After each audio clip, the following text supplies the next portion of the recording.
If you're listening to this, you found a transmission from the bunker codes. None of this is medical, dental, vision, legal, financial, or any other advice about anything. We're all on the same team and just want to be left alone. Enjoy. Welcome back, everybody, to another fantastic episode of I'm Gonna Talk, and you're gonna listen. This is gonna be kind of a hodgepodge of an episode, and I wasn't gonna make it an episode. It's gonna be kind of like a mishmash of stuff. This isn't a normal episode, and it's not going to apply to everybody. In fact, it might not even apply to any of you. But it's going to apply to me. And it's going to apply to a lot of people that are probably never going to listen to this. But we're going to try. So, without further ado, we have a sponsor. The sponsor of this episode is grass and dirt. So you can get 10% off grass and dirt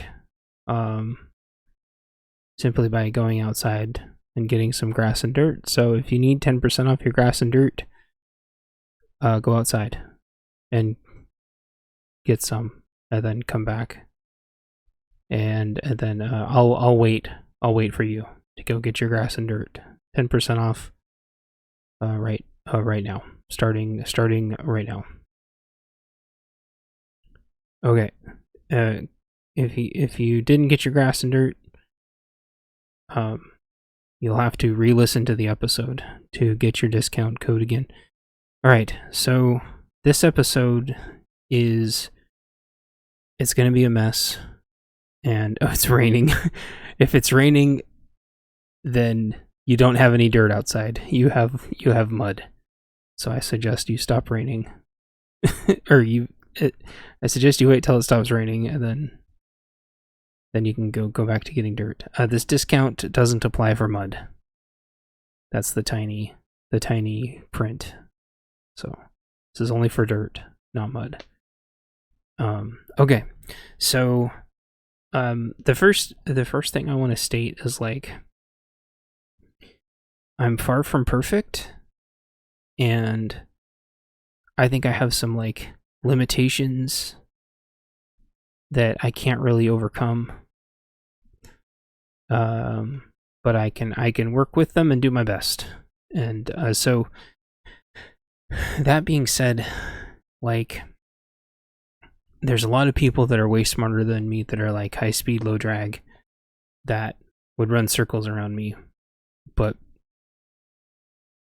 I think that number is getting smaller and smaller as those people either just cash out or start their own businesses. And so I'm not saying I'm like the best of what's left or anything, but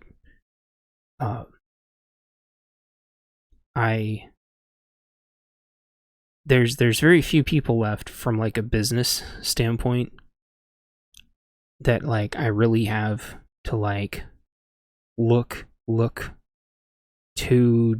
for directions towards directions.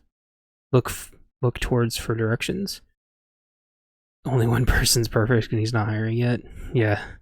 The only way you get hired by him is if you get blindsided in traffic by a drunk driver, or die suddenly of a heart attack. Yeah. So since that hasn't happened to me yet, and I'm still here, that means, well, first of all, I'm not surprised. I guess I want to start this by saying, just try to be somebody's hero. Okay? That's not even what this episode is about.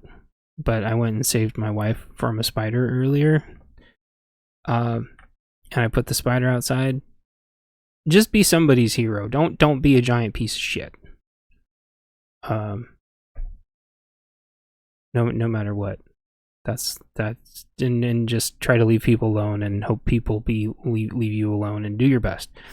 So that being said, I feel like I've beat this topic into the dirt into the dirt that you could have gone outside and got already, and then you could be potting a plant right now or something. I don't have any discount codes for plants. But like, this notion, you're like, get to the point. It has been it's been 5 minutes, get to the point. It's 5 minutes, which means we can get to the point now. This going back into the office thing, them trying to force everybody back into the office, force everybody back into the cities, just like infringements on the First and Second Amendments and the mandates and the religious exemptions. Like, I guess this is one of the next frontiers to try to angle into and try to figure out a solution to not having to go back to the office. I brought this up in many, many, many podcasts, but there's like seriously 4 of you that listen to it. And I know a lot of you don't have to go back in the office. You don't have to go back in the city, and you live in some podunk nowhere, blah, blah, blah. And that's a you guys problem. And we're good old boys, and we're going to be just fine because everyone's scared of a bunch of fat, unemployed, lazy, uncoordinated rednecks that just scare people by having beards and sit on porches. And we're scary, and they took my job. And nobody's going to attack our town. Yeah, so this doesn't apply to you then. If you're still in that mindset and you're not prepared and you don't have plans and you're not working with everybody, and for huge chunks of the US are just sitting there collecting pensions or collecting unemployment, because your coal factory or your fricky frack or your paper mill or your lumber mill, whatever local thing of yours dried up a long time ago, and you're just sitting there and just like some of the poorest parts of America, and you're not being invaded by our southern friends yet, or maybe you are and you're just turning a blind eye, like then this isn't for you. I'm talking about everybody in the suburbs of the cities, or people that tried to move out and tried to do the right thing, only to now realize they're getting dragged back in. So, I will tell you now, the cities are a freaking death trap. They are not fixing the cities for you. Okay? They're not fixing any of the cities at all. I've said this in other episodes. I'm going to keep saying it, but this is the episode that's dedicated to it. They want you to go back with the promise that they are going to fix it, and I can tell you now, they are not going to do shit. The commercial real estate is going to collapse. There are at least 3 more banks that are probably going to be collapsing this week, and we haven't even started yet. The cities are basically open-air prisons right now, and it's a 3 or 4 way war between the homeless, the gangs, and then the sheep from California that have invaded giant parts of the US. And yes, conservatives escaped, but the morons escaped too. And then the drugs. So it's this 4-way shit show. The police are not going to help you. You can't comply your way out of this. You just need to accept that you're in a giant prison. And the 15-minute thing hasn't even started yet, but it doesn't have to, because most people are so stupid this is just self-imposed. And they're going to paint a pretty picture and show some hip-looking gal walking her dog, and they're going to show you everything's fine. They're not going to show you the next street over where there's like 25 bodies curled up overdosing. Okay? They're not going to show you the piles of garbage on every single street. And I'm not talking about from 2021, and I'm not talking about the dumpster fires from 2020. what little stores are left are still getting vandalized, are still getting burglarized every single day, and there is garbage everywhere. Everywhere. The only reason people don't notice as much is they don't want to, and because just like the Truman Show, like Groundhog Day, like they go clean everything up every morning and then start over and just act like 8 more people didn't get shot. What was this one I was looking at earlier? 8 people injured, 1 killed by gunfire overnight, just in like one city. Another city, armed men committed 10 robberies in 30 minutes on Sunday. So like, those are 2 different cities. Like, it is an open air prison. Okay? The grocery stores are going to be closing their doors soon, and you will be buying your groceries basically at gunpoint. And then hope you don't get robbed back out to your car, and then the employees hope they don't get robbed going back to their cars. That is coming. Okay?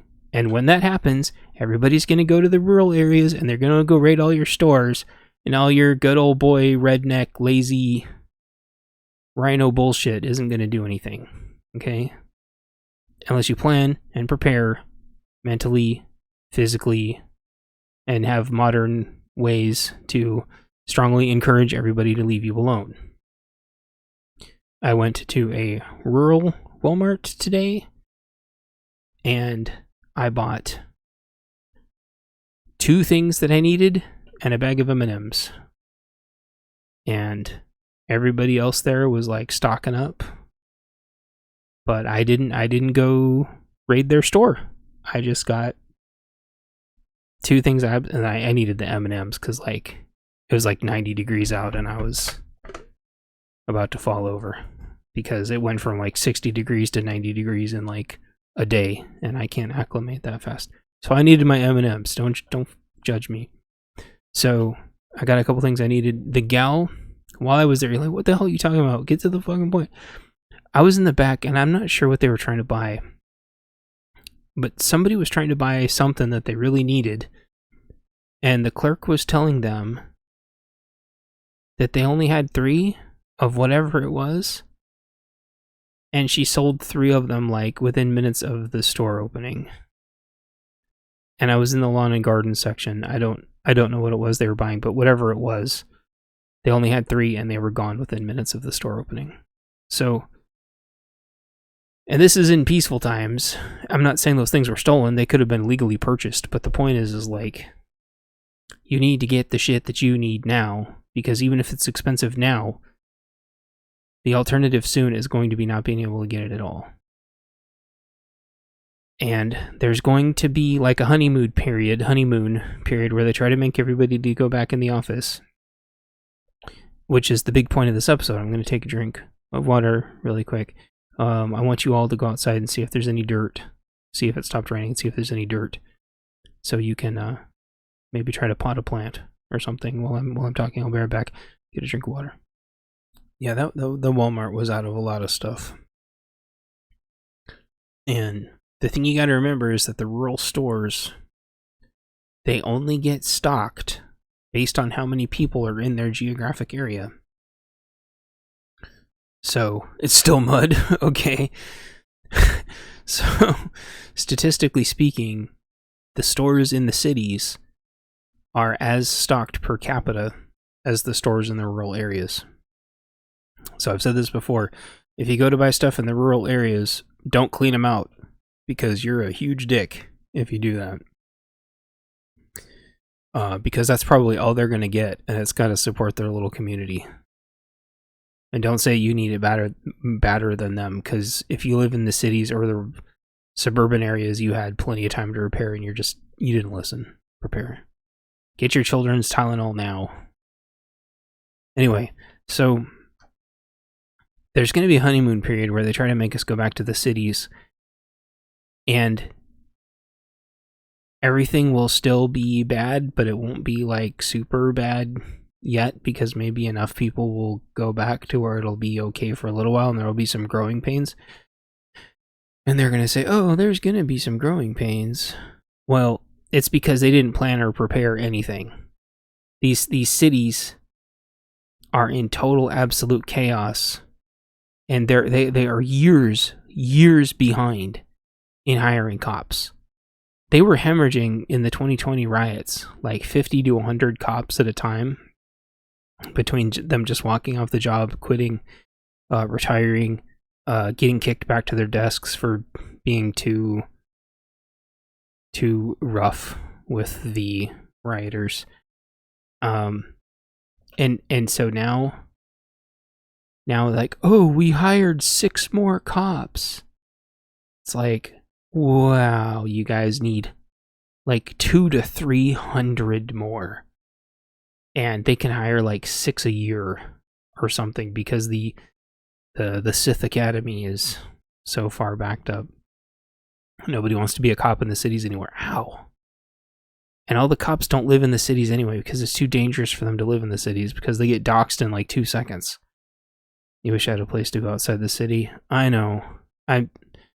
All I can say is, like, I hope somebody out there is prepping for you, and maybe you just don't know they exist yet, and they don't know you exist yet. I'm still trying to get a place. I'm gonna hope it's gonna try to make sure it gets a lot of land, and I'm gonna try to build little tiny houses. And I don't know what else to do. I realized that, like, if I just sit around waiting for other people to do this, nobody's gonna do it.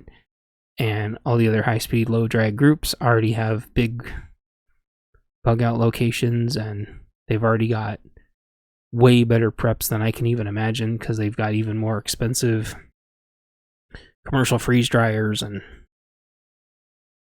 everything that people only dream of. They've got their full battery banks and full solar and better radios than I'll ever have. They've got all those things. Like, I won't be able to get there, but, like, I gotta do something. Like, these Californians, when they, like, it's only conservatives, well, fake rhino, lazy conservatives that think that they can just run away, even though Californians have already moved everywhere where they're moving to. So stupid. And you can tell it's only conservatives leaving because they all have American flags and safes in their house selling ads. They have more money than I do. Well, they have more money than we all do. That's kind of my point. Everyone losing their house right now are just conservatives running because they're cowards. At least where I live. Or they're sending their families to safety and then they're hanging back, which I think that's a way more viable strategy, to be perfectly honest. Hopefully somebody out there is prepping for you, and nobody out there is prepping for me. I'll tell you that. I'm gonna have to do it. And it's not that I wanted somebody else to do it for me. It's that, like, I really wanted somebody to just get the damn land and then say, okay, everybody, I got this land. We can use this land. And I waited and waited and waited for like 5, 6, 7, 8 years. And every time it seems like somebody gets land, they immediately, like, clam up and, like, disappear, which isn't helpful. Now, you don't want to buy a bunch of land and, like, tell everybody, because then you're going to have even bigger roving, like, dark prepper gangs trying to take all your shit. But at the same time, like, what I was trying to talk about in, like, the episode before last with the whole, like, colonization thing, but I think I cut a lot of that content. The cities are trying to move to, like, tiny homes in the cities. And I think that's exactly what we should be doing in the rural areas as well. That way people can get out of the city if they need to and bug out. I'm not saying like communes, because we all know that communes get really weird. But, like, we're gonna have to do something, because the cities are going to turn into literal prisons. You need to build a trusted community. Yeah, well, the problem is, like, I agree. The problem is, like, we need land. And the dipshit Californians, not the good ones, because good ones moved here and that's fine. But, like, all the shitty ones moved here too.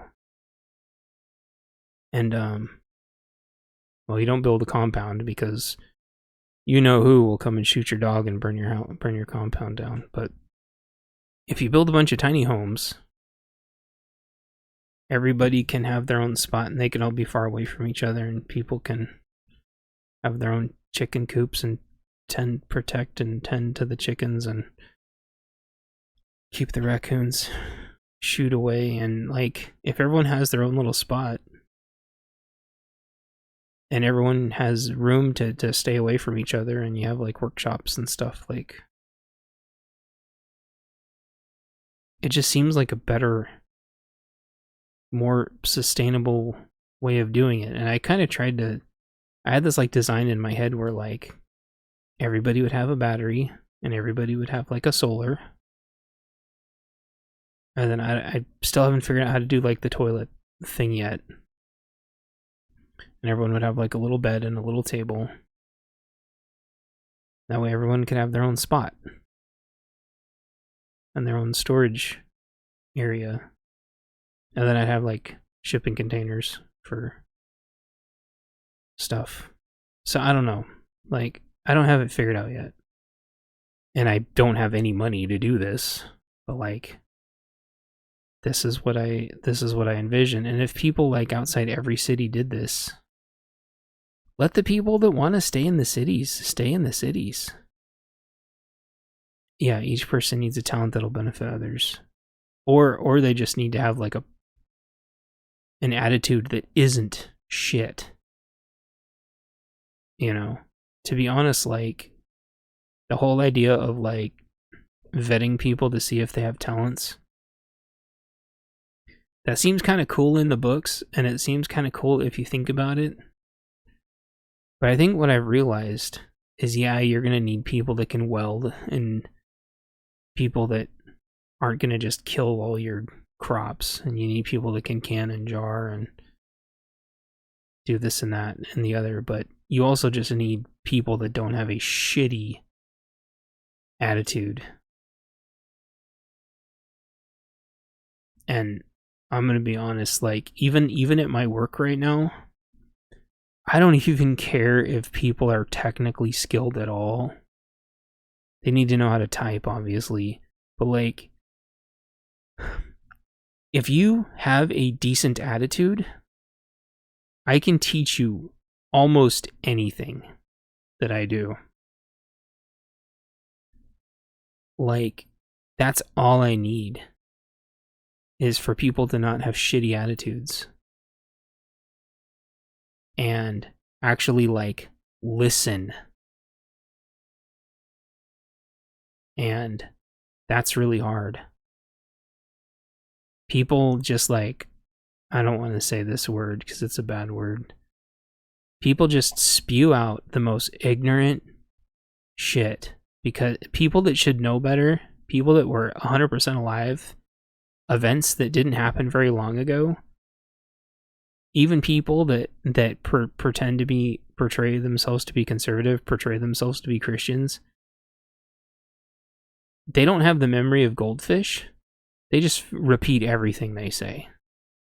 Repeat everything that they hear. Because I think normalcy bias is what has been keeping people going for so long that you can't talk to them because they don't listen. They're waiting for you to finish so they can go back to repeating the same damn thing that they've heard. I just shut people off. I try like 3 times, and if they just keep repeating shit like a parrot, I'm just like, oh, I can just tell this person's not listening. It's like they're just a pre-recorded message, and they're just repeating shit that other people have heard. Then they think that thing sounds smart, and so they're just gonna repeat that thing. They don't do any research. They don't listen. They attach themselves to an idea, and that idea starts living vicariously through them. And so what I need is for people to not have shitty attitudes. And I think to do that, you have to look at like every identity and every mindset, and you're going to realize that this topic specifically, and I've brought this up before, this whole idea of not going back to the office is not unique to introverts, and it's not unique to conservatives, and it's not unique to IT people, and it's not unique to moms that want to stay home and raise their kids because they decided that this grooming agenda is just horrible.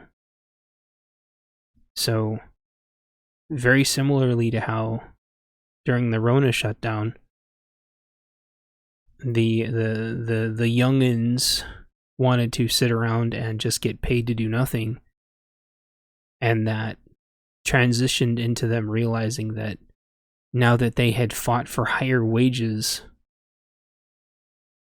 somehow inflation just came out of nowhere, and whether they had good intentions or not, they were allegedly they were saying that they were trying to fight for higher wages. Higher wages came magically, a shock which should have been for nobody. Interest rates and inflation magically kept up with the money. All of a sudden, they're like, oh, everyone went back to work. And guess what happened? The second everyone went back to work, inflation and interest rates went up to perfectly match it. And in a lot of cases, exceed it.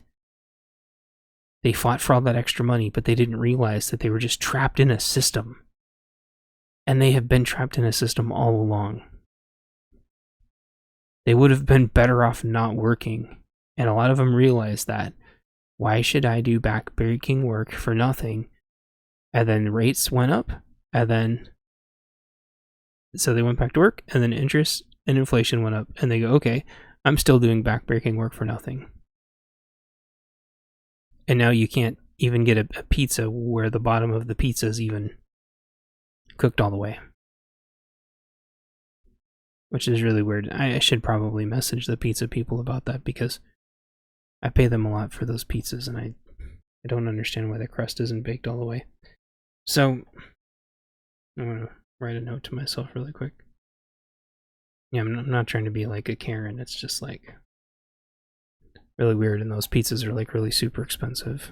And the more I think about it, the more I realize that like maybe something's messed up and they just don't realize it. So,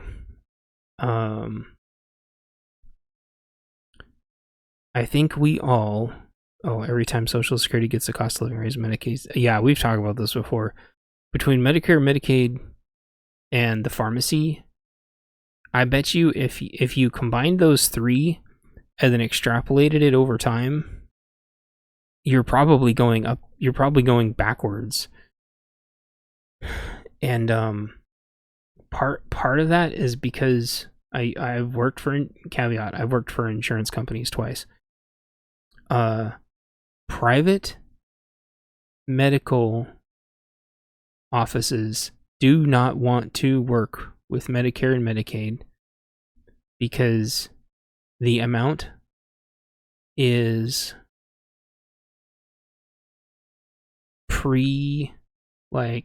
negotiated,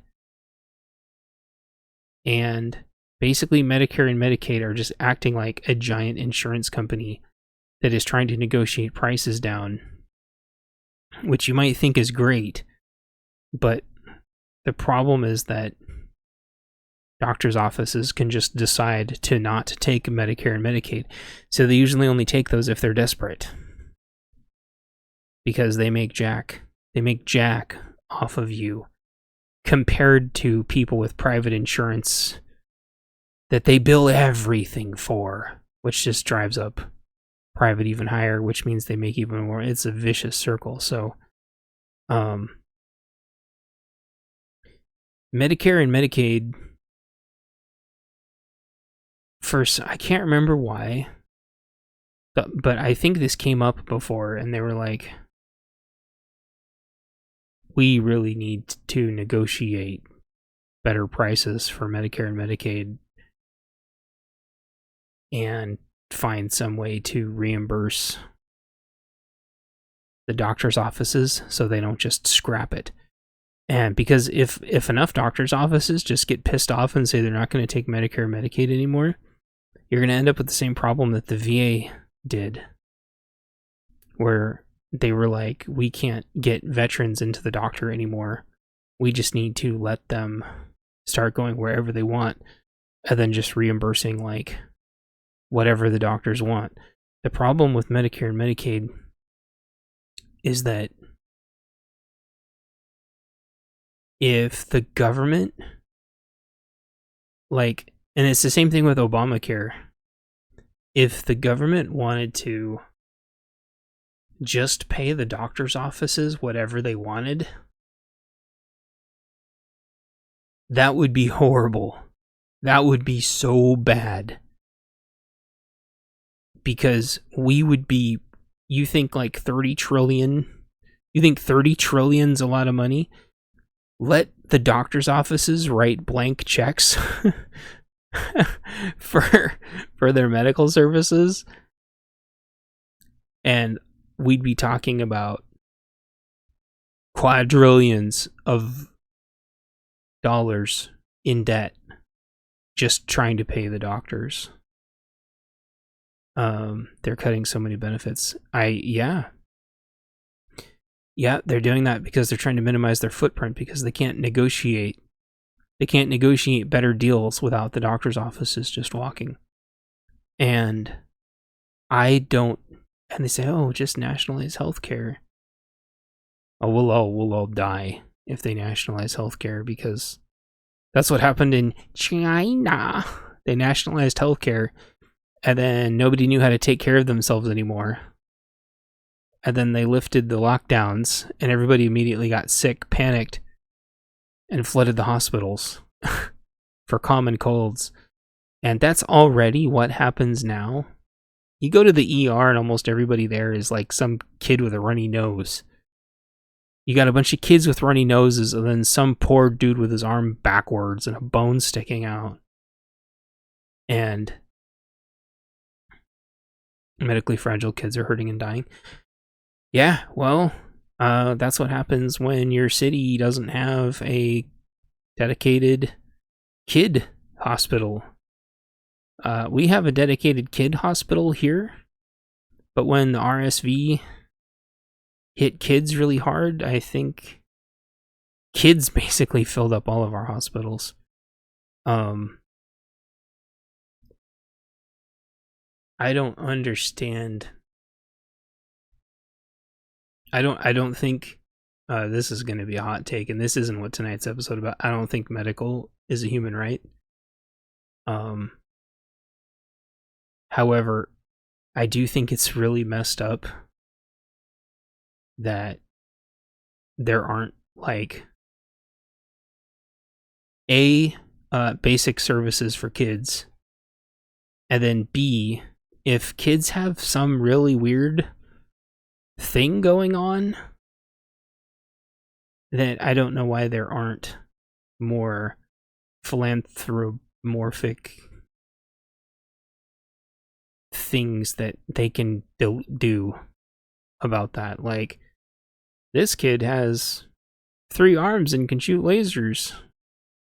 We need to help this kid out. And then you've got billionaires that get off on virtue signaling bullshit. They give kids robot arms, like, for free. That, okay, let's just take like amputations, for example, or deaf kids. Okay, all kids should be able to hear, well, within reason, if it's actually something, you know, that we have the technology to do something about. Like, if it's some poor kid, they're not going to be able to. I mean, not poor. Sorry. If it's some like low income kid, they're not going to be able to get like a robot arm. They're not going to be able to get ear implants or whatever the hell. I'm not a doctor. I kind of like loosely know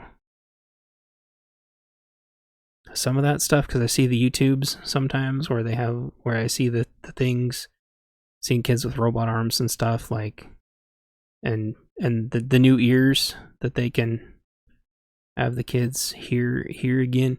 Like, low income families never be able to afford that stuff, but you've got all these virtue signaling billionaires. You'd think that we could figure out ways of taking care of A, kids' basic needs, and then B, you already have like St. Jude for like kids' cancer stuff. There's already a whole donation system to support those. Then you have the whole Shriner situation. Like, there's tons and tons and tons and tons and tons of support programs for kids out there. There's no reason for kids to be hurting and dying. But that shouldn't be something that the government's paying for through our tax dollars. Just like why we dump so many bajillions of dollars into schools that could easily be replaced by AIs now.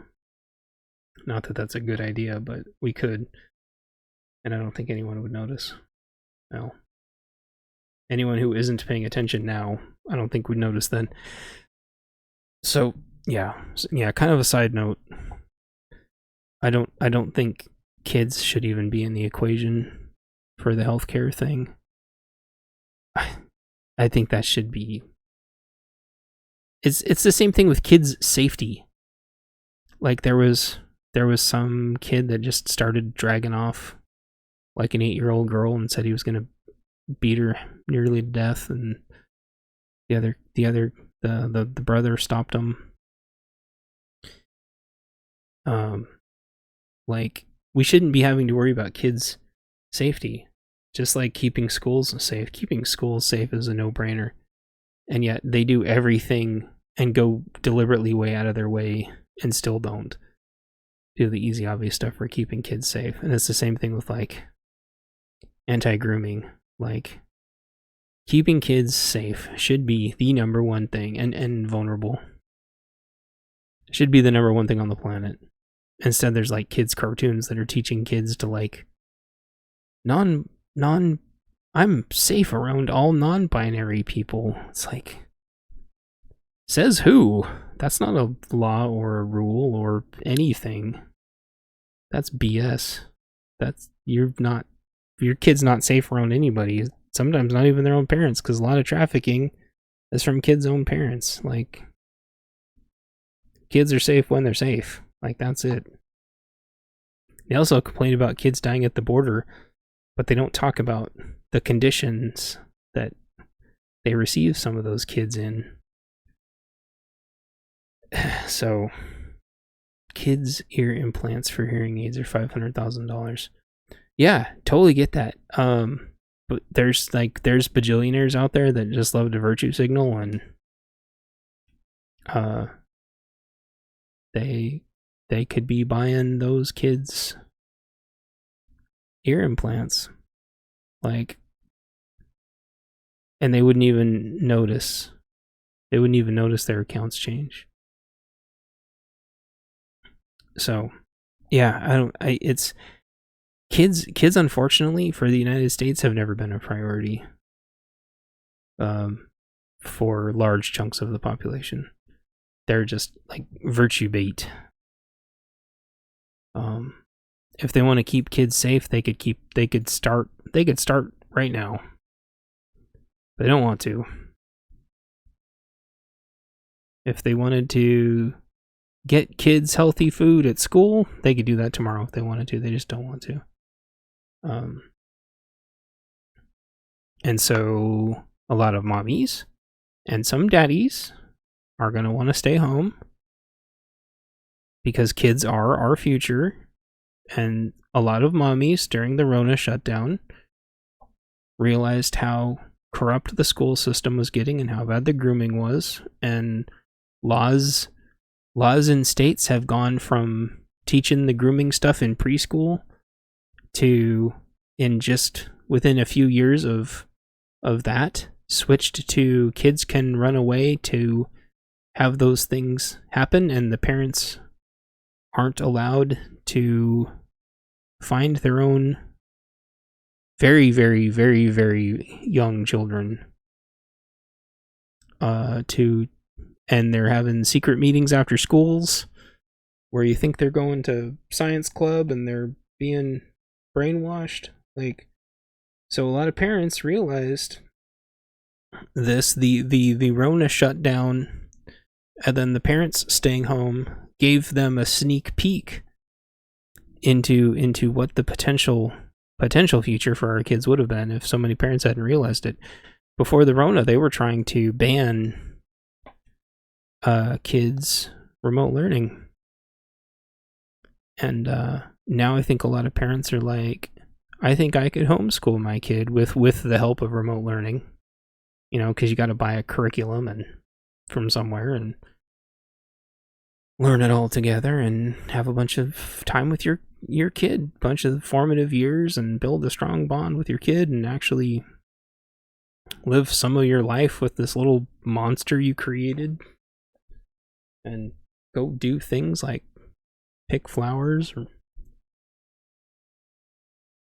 throw a ball instead of like having to drive 2 hours to work in the morning, wage slave your day away in a cube, and get home by the time you kiss your kid to put him to sleep and tuck him in and read him 5 minutes of a story, and then they ask, "What did you do all day, Daddy?" And you're like, your eyes are just hollow and dead because your soul is dead from working with fucking idiots all day, and you're shouldering like the entire burden of giant chunks of your department because you work with fucking idiots like day in and day out. And then you look at your kid and you're like, I don't even know. I'm working for you so you can have a better future. And then they're like, well, when are you going to get a raise? And then you do the math in your head and realize that if you're lucky, you're only going to make 3% a year. Hey, good to see you. Thank you for the kind words. You know, you do the math and you're like, oh, 6 months ago they said 6 months and it's been 6 months and they say 6 more months and I'll be lucky if I get 3%. And you realize you're already 15 or 20% behind, and you realize to switch jobs you might get a 20%, 25% raise, but it's going to be a big risk. And you don't know if you're going to lose your house, if you even miss one paycheck, and the answer shouldn't be for your wife to go get a job, because then you're just going to have to pay daycare and shove your kid back into the groomer grinder, and they'd be getting healthier food at home. They don't have to commute. If they want to socialize, there's the other kids in the neighborhood that already have parents that are like-minded, and people can watch the kids and make sure they're safe and make sure nobody takes them away. This child that was taken away by this older boy, almost, they were in their backyard, and he was just walking around in the woods, I guess, looking for young girls to just steal and beat the shit out of. Apparently, supposedly, allegedly, they haven't. And then I don't know where the parents were, but I'm sure they thought their daughter was safe in the backyard. It would have been horrible if this had happened. Just unspeakable, like, violence, and I don't know what is wrong with these people or their parents. I don't know where were his parents? Where are all their parents? They either don't have any, or they're at work, or they're fucking around. I don't know. But I can tell you what, us going back into the office is not the answer. It is a distraction, which we need to be having intelligent discussions and forming intelligent debates to push back. Just like the mandates, we have to be ready to say no. And but just like with the mandates, the religious exemptions, we need to be ready to tell them why and they're already going to have pre-programmed responses, and we have to be ready for those pre-programmed responses, and we have to be ready to say no and fly a kite. And are there going to be people that replace us? Maybe, but we have to be ready to sacrifice everything. And you might say, that's easy for you to say XYZ. No, it's not easy for me to say. I've already lost almost everything once. I'm not in a hurry to lose everything again. But what you got to realize is, like, yeah, my shit's been in storage for 5 years and I'm living in a back room.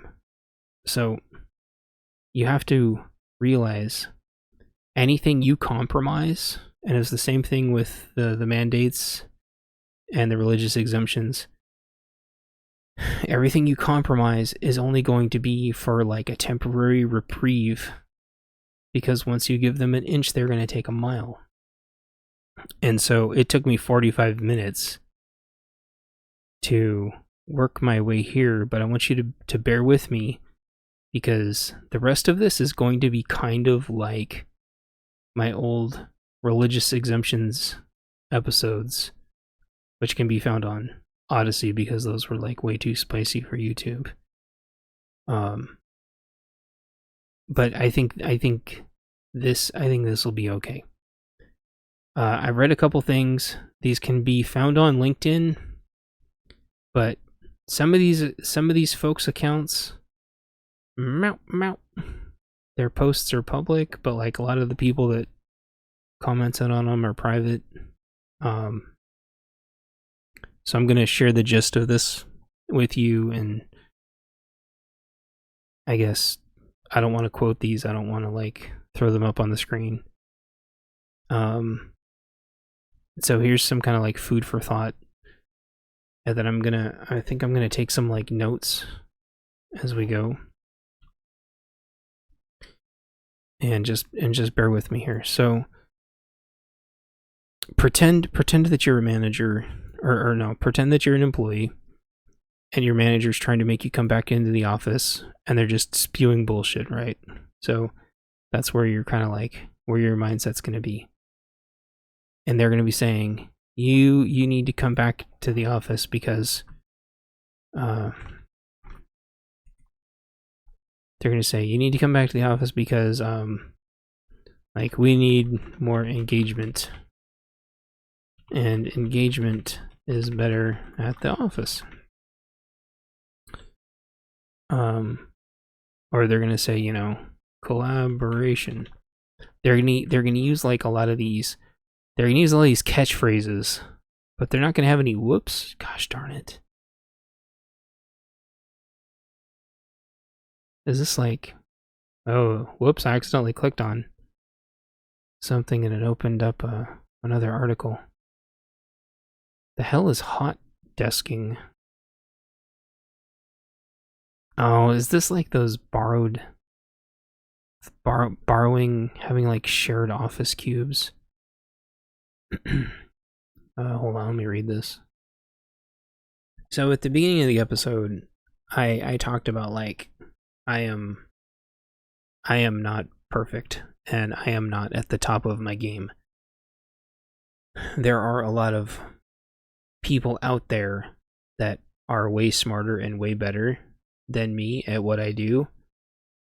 I've just kind of run out of a lot of them in my network because a lot of my network moved on without me.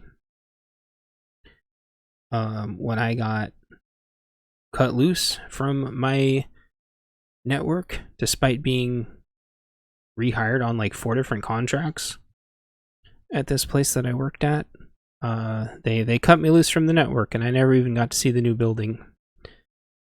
And it sucks. It's like losing. It's like getting kicked out of your family. And so I've been kind of looking for like new people to glean off of, because I am not. It kind of like really. I want to be better. I want to be smarter and quicker. And I want my thoughts and my problem solving and my troubleshooting to be more thorough, so I can get more things on the first try, and trying to find that happy medium is really hard. and that's something I really need to improve on. But I don't know what that happy medium is. But maybe it's always moving, and maybe it's very varying on different situations. And so, with this whole like work from home thing, like arguing for work from home, it's been really hard to find like big, really, really well spoken stuff. Like I found like some YouTubers that nail it, but like I kind of need to see it like written down, or I need to start writing it down myself so I can really kind of, I don't know. I keep going back to like religious exemptions. Like the thought behind like a religious exemption was that it was what was like quote unquote like a deeply held belief. I think it was a sincerely held belief.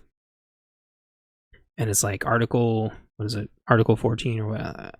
I don't have it all exactly like memorized at this second, but like I feel like if you really want to come across as if you believe something, you really need to like look at both sides and dig really, really deep down and embrace it. And this guy even like uses the word like embrace, which is funny. Obviously this guy's like a level above me. And then when I looked at his his education, I'm like, okay, yeah, this guy's way more educated than I am, and he articulates things way better than I ever could. Some of it was kind of like generic buzzwordy stuff, but he says this is a Mr. Scott Harvey on LinkedIn. He says, "Let's embrace our success, keep growing remotely, and explore alternative collaboration methods. Together we can exceed expectations and deliver outstanding results." And that hits almost every note. And I want to break that down. I ran a project. I didn't run it. I co-ran it. I co-ran it for 3 years remote. We ran it remotely, we launched it remotely, we supported it remotely. It was a higher medium level project, and we nailed it. We met and exceeded everybody's expectations remotely. There were a couple things that would have been nice, like whiteboards. But how he says, like, exploring alternative collaboration methods. Yeah, if we would have had like a virtual whiteboard, that would have been the bee's knees. And I think some people maybe like needed more monitors, and for a while there I certainly could have used a better chair. But like, these are all very, and phone service kind of sucks. But the funny thing is like, you go into the office and you still have to call in Everbridge anyway. It's so stupid. So,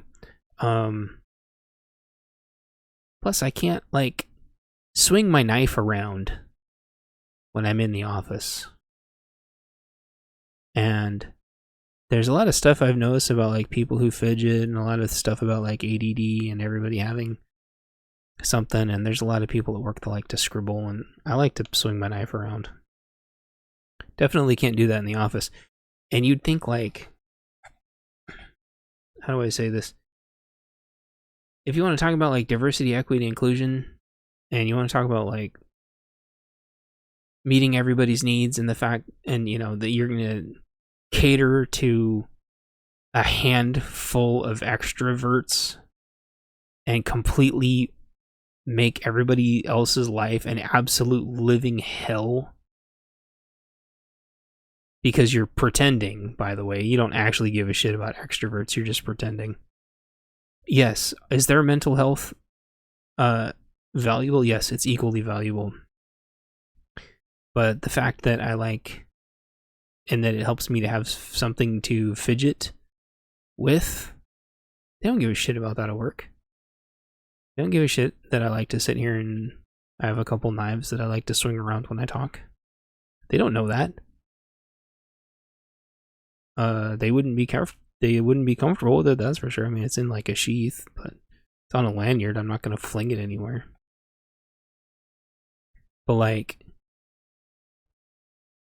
I used to I don't know if he was just like busting my chops or what, but like, I used to learn a lot better writing while my professors and instructors were talking, and my lead at the time was like, did you ever think that what was helping you learn was distracting them from teaching you? And which one of your experiences was more valuable? And is it okay if your writing disrupted the rest of the class, and was your value to learn worth any more than their value to learn? And my response to that was, I sat at the front of the class and the rest of the class didn't know what I was doing. Because I don't have a squeaky pen like my coworker who's sitting there scribbling all day with a squeaky pen that apparently only I can hear. Because I can hear those like repetitive squeaky noises, and I think either everyone else can tune them out or they just couldn't hear them. It's like, I'll just get the dude a quieter pencil. I don't give a shit if he scribbles for fucking 8 hours. I don't give a shit. What's funny is his replacement also liked to scribble, and so I honestly think it was a coping mechanism, so they didn't just fly off the handle.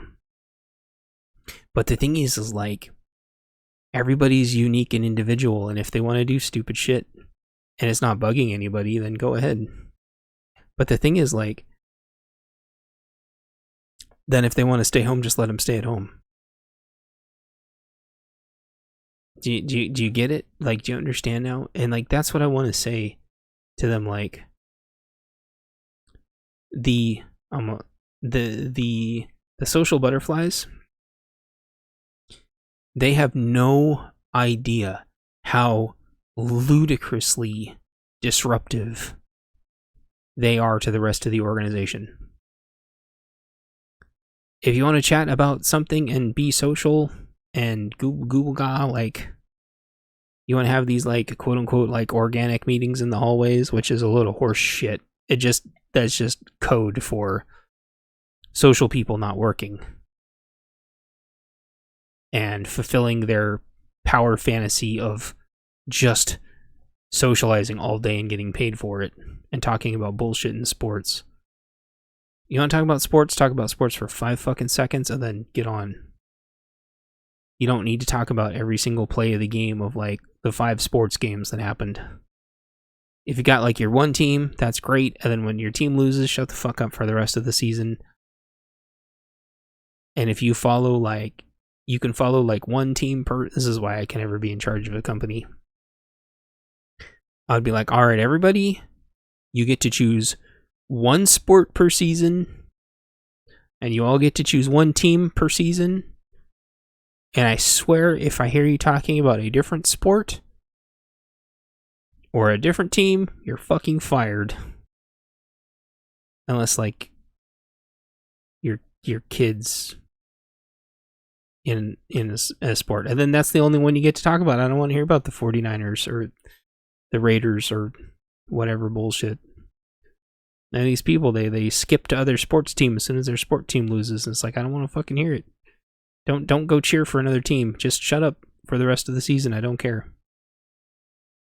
You love hockey and you love your sport team and your sport team's playing.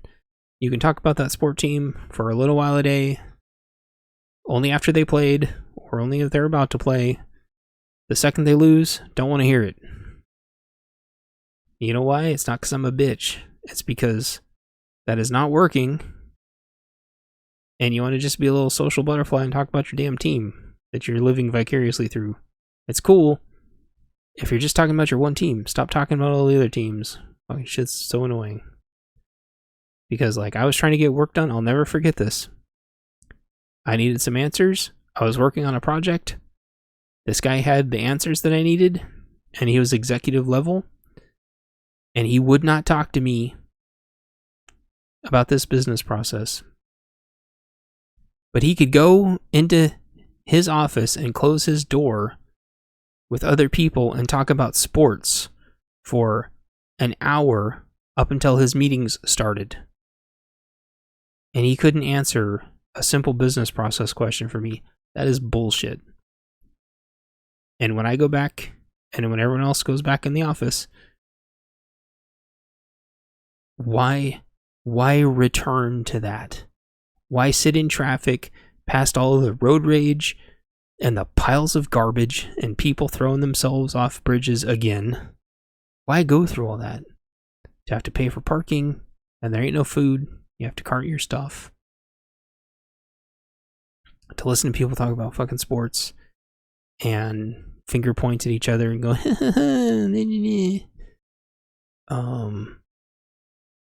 and people sleeping, because, you know, I always wanted to sleep at the office. Like, I used to get like tired of shit, but I actually like executed like my job very, very, very well.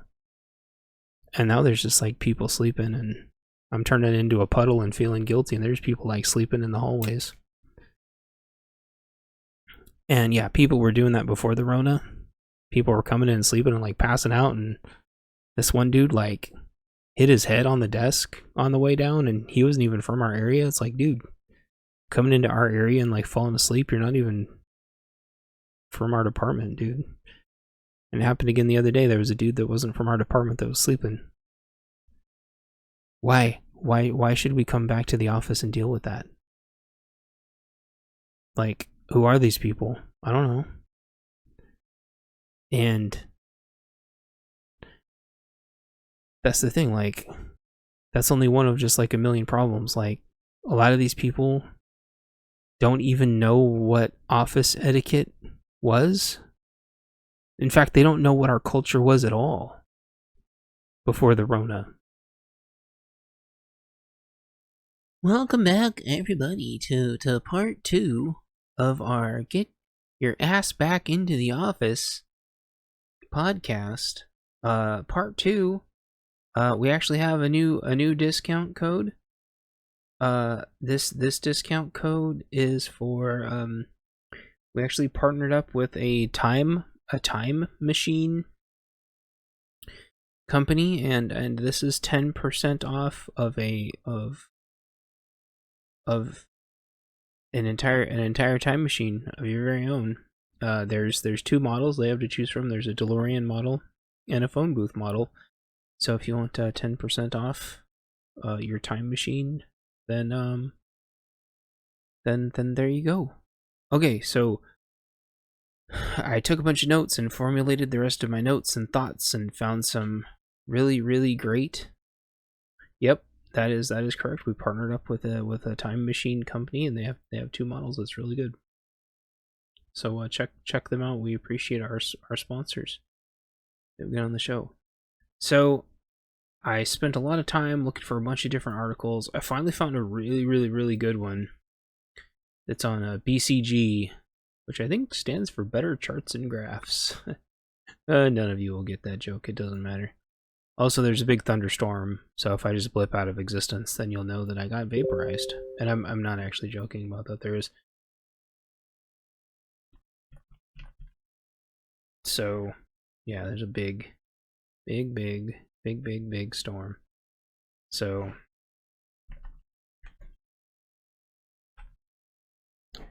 yeah. Okay, so I got my notes. Yeah, this article, BCG, is called Countering the Surge of Zombie Buildings. Oh man, that thunderstorm is going to be right over our head. Countering the Curse of Zombie Buildings. This is great. It has the percentages.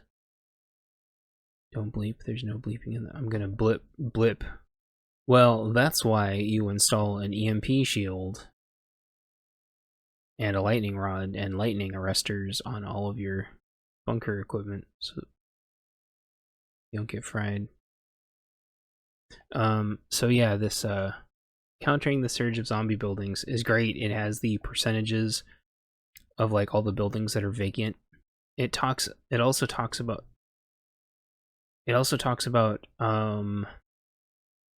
the fact that like almost all of the leases are coming up. Do you have them? No, I don't. I seriously live in the back room of somebody's house, and I have for 5 years.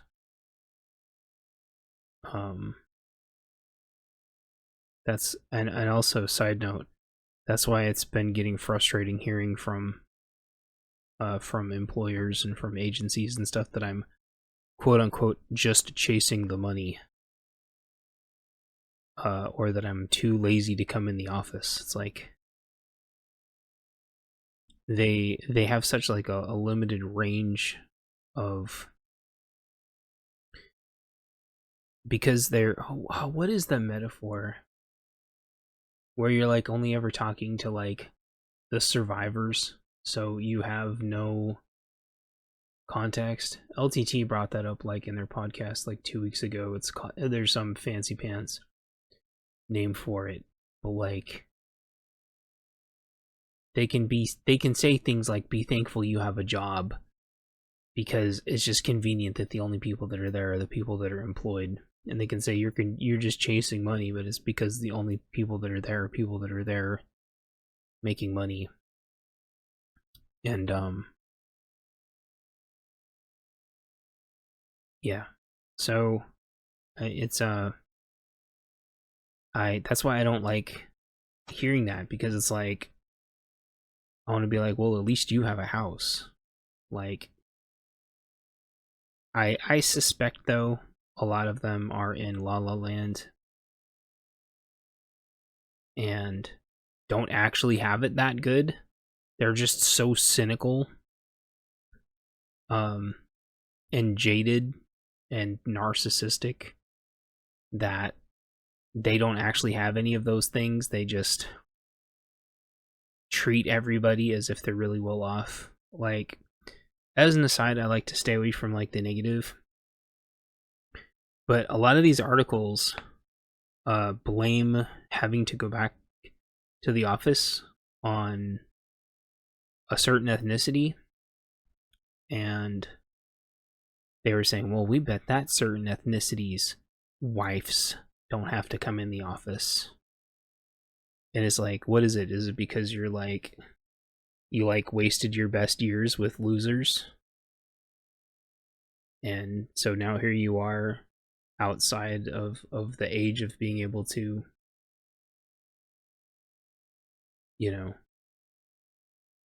line up with that, and so now you're pissed. But the reality is they like to ignore, just like the whole, well, are guns making up for your insecurity or whatever? Like, never mind that like women like guns.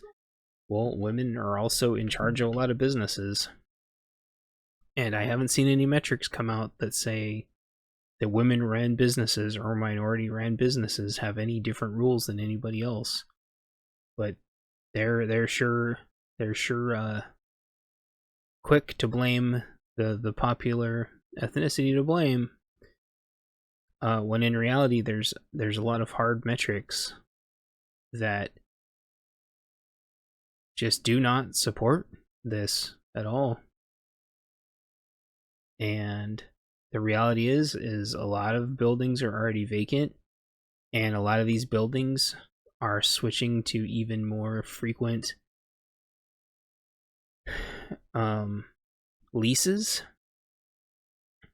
and in some cases it sounds like they're offering people like free rent and stuff to just keep people in, but then I think they won't take losses on new people.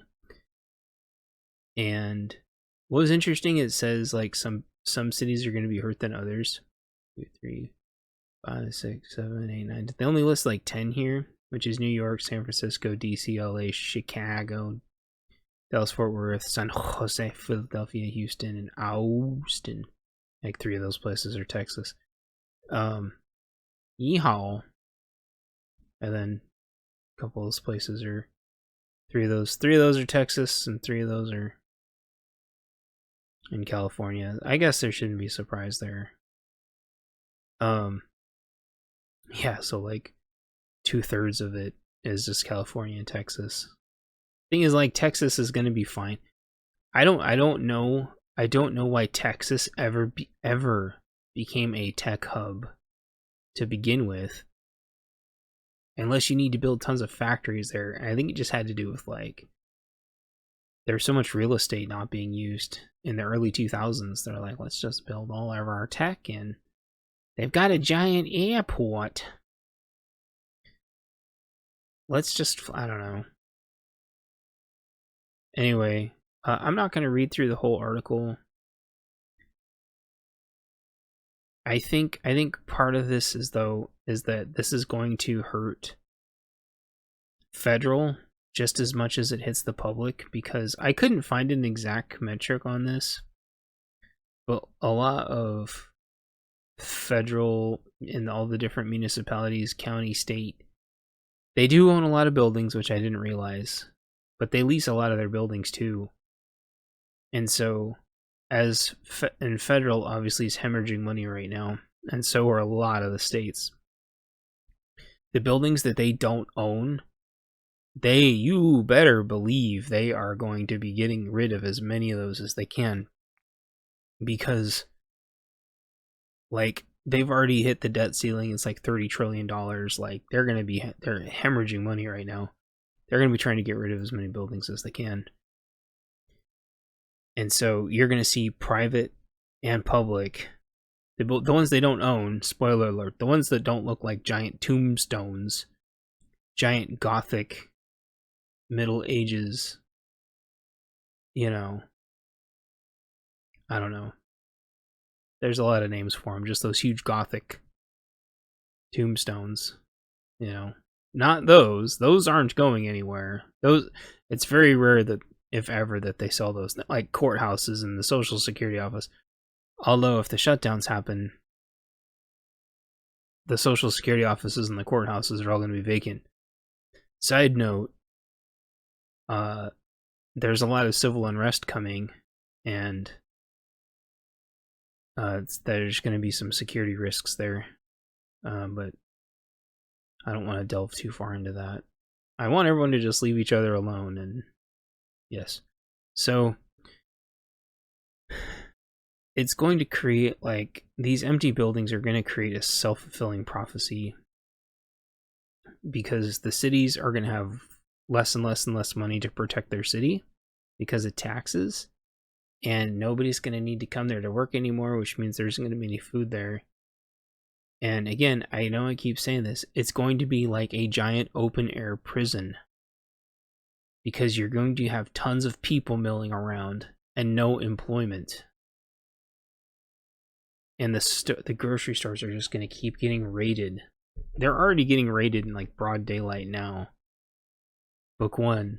Yeah, exactly. Like, and I like to go back and talk about how close I got these. And book 1 was that the recyclery was from everybody moving off site, and then I know it was, like, really improbable, but it was like this comical idea of, like, shipping your recycling all the way around the world to have it recycled in China, and then bring it, and then that's where the manufacturing is, and so you just have the recycling facilities in China where the manufacturing is. And I think they finally stopped doing that because it wasn't economical. Hey, supposed to be delivered today. Well, I hope you get it. I know Amazon's, like, really backed up right now. The last couple times we've ordered from Amazon, they've been pushed back, like, several days up to a week in some cases. I order things in stock that are in stock, and they still take, like, a week to get to me. So I hope you get it soon, and I hope you enjoy it.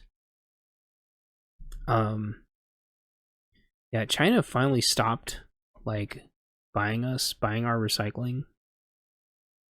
But yeah, that was a thing for a long time. This is almost like it's coming from 2 hours away. Okay, well, cool. I hope it gets there soon. I guess I should caveat this by like, there's a lot of stuff that couldn't be done from home, but that was kind of like the ludicrous like irony of having a recycling center like literally in your city and not using it. And it's the same thing in later books where they have like their own refineries and they just don't use them. And like in Heartland, I think like the town was supposed to be it was supposed to be an old mining town, but I don't ever really get into it, but like well, you are awesome, and I appreciate you, and I appreciate them a lot too. I'm so glad you're here. I'm having like a live podcast thing about being forced to go back in the office. So, if you have any thoughts, feelings, or opinions about that, or about the city in general, feel free to just jump on in wherever. This whole idea, like, and what was it, like paper mill factories, like sawmill factories, like the US has so much infrastructure that you do actually need to go in the office for, quote unquote, like, but we've shut it all down. No, I can't move. My work makes me stay here. Yeah, my work makes me stay here. And so that's kind of the irony, right? And then like unions drove the prices up, and there's still more places trying to unionize. I'm like, are you insane? Like, there's nothing that the unions can get you. And I think a lot of what I've been reading seems to revolve around you can't get raises unless you move jobs anyway. You'll never be able to get raises that stay in front of inflation. And so if you get a union job, that union job will never get you enough money to keep up. And so you're just giving more of your money to the union. And they're making their money, but you're not. So you've got to plan on like moving jobs every year or two at the max, or having a very, very, very, very strong upward momentum. And one of the things is like, I read a lot of articles yesterday where there seemed to be some hope that people are starting to do the math that losing people and trying to onboard new people now is just way, way too expensive. And they were saying, there was a couple different people, they basically said, if you don't have the money to retain somebody, you sure as hell don't have enough money to onboard somebody else. And especially if you have somebody high performing, and people were talking about like how much money they lost losing high performers. And that's exactly what I'm seeing now. It's like, but the thing is, going back to prior podcasts, they don't want you to know your value. They assign a value to you, and they will never, ever, ever let you know what that is. And your value could be way higher than you think it is. And I work with people that have very, very, very, very high value. And they are ludicrously undercompensated. And they question and doubt their own value constantly. and you work for these companies and they say, our people are our best, most valuable asset. But on the back end, they make damn sure to spend every second letting you know that you are easily replaceable and that you should be happy to be there and keep being loyal because they're going to be shitting all over you. All while on the back end,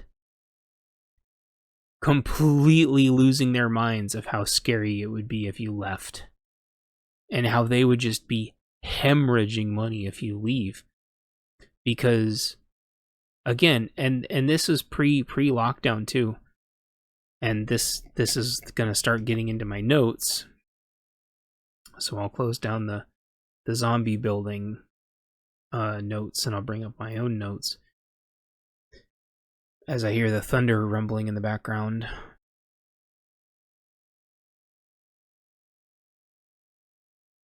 Yeah, you're the most experienced and the lowest paid.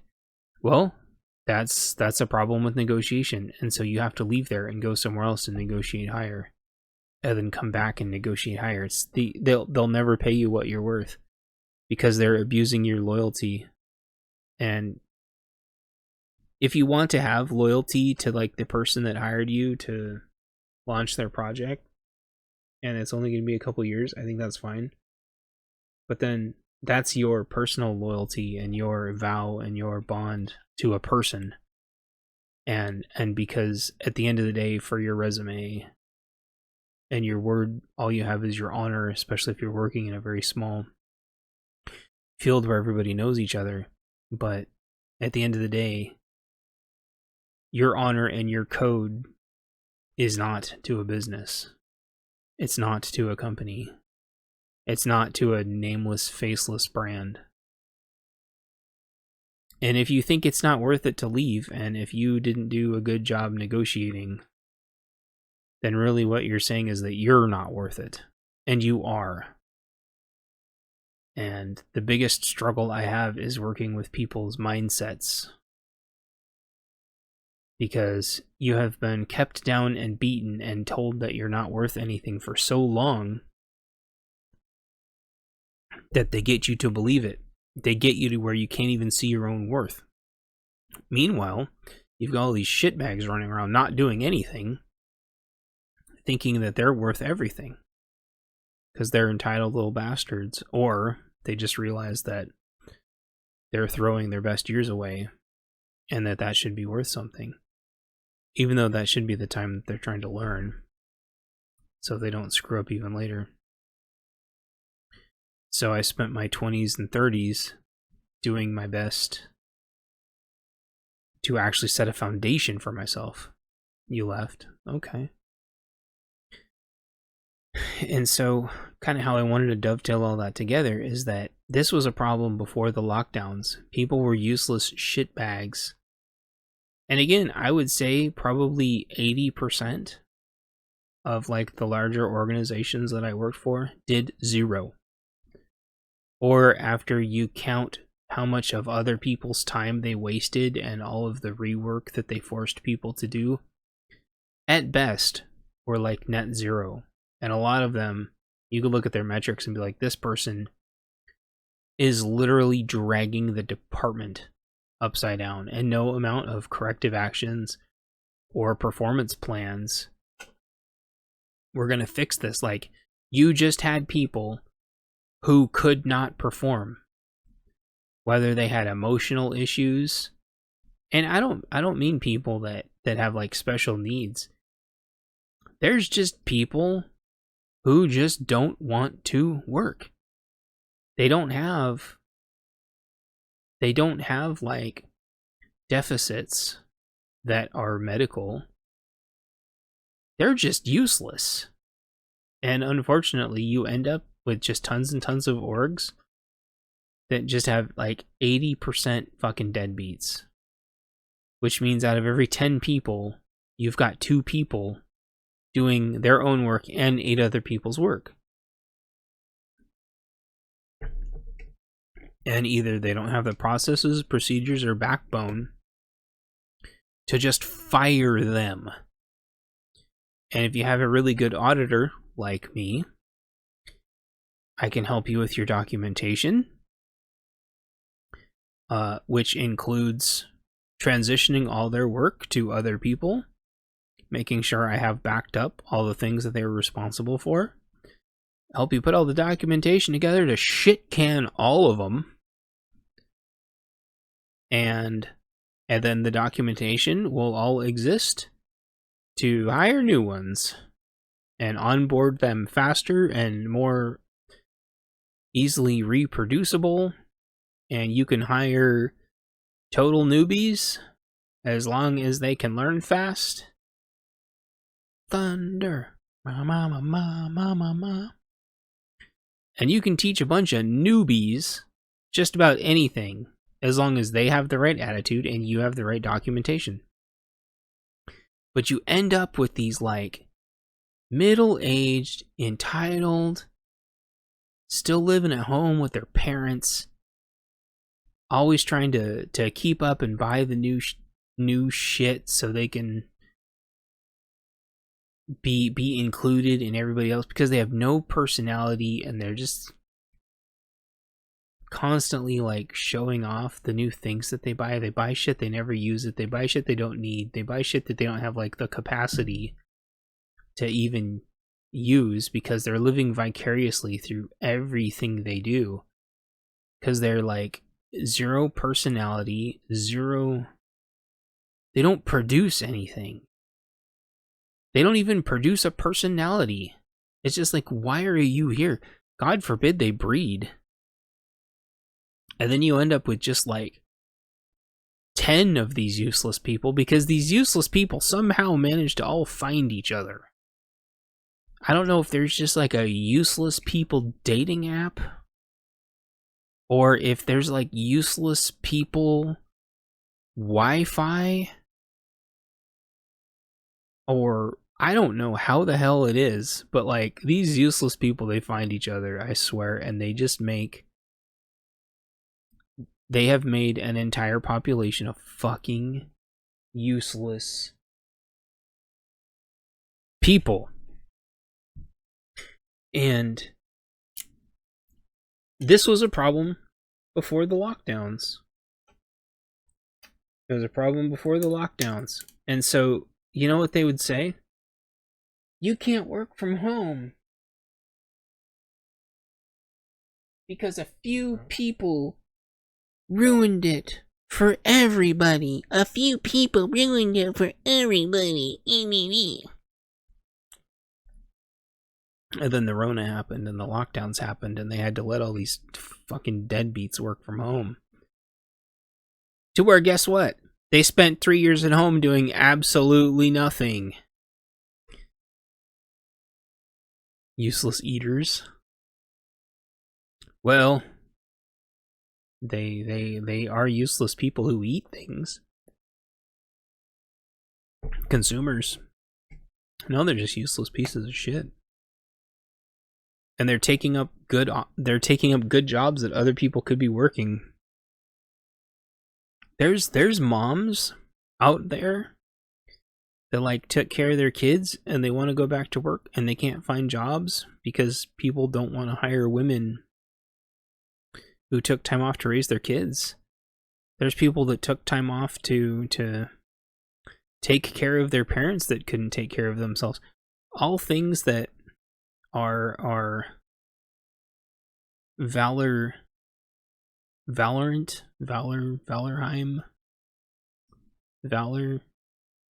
noble. There we go. All these like noble things that, you know, you don't need the state to take care of, you know, grandma. So, you know, you take some time off to take care of grandma. And then you try to get a job again and they're like, oh, why weren't you at work for 3 months? And it doesn't matter if you got laid off and it took a while for your new job to start, or if you had to take care of grandma. All of a sudden, you're not going to get a job. But 80% of the population is useless piles of shit. Useless. They do not produce anything. They sit in the office all day, and they do not produce anything. You're working 2 jobs and taking care of your mom? That's fantastic. That's good. Not everybody can do that. Some moms need 24-hour care. There's people that take care of their veteran. They fought in wars and bad things happened to them, and some of them need 24-hour care and they can't hold down a job. So why should those people be punished when they finally can re-enter the workforce, when you have people who have spent their entire life doing nothing? Like useless consumer tax slaves. They're just tax bags sitting there just generating tax revenue. They're idiots. So you took care of your mom. That's awesome. I've got a bunch of really, really, really responsible people here.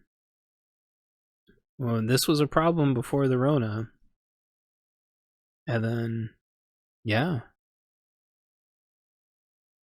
That's good that you were able to turn some of that into actual, marketable skills, for sure. And certificates and stuff. So, the lockdown happened, and you have all these useless people, and then the lockdown's over, and you know what they say? We need butts and chairs because people are useless. It's I hate to break it to you, but they were useless before the lockdowns. And they were useless during the lockdowns, and they're going to go back in the office, and they're still going to be useless. You haven't solved anything.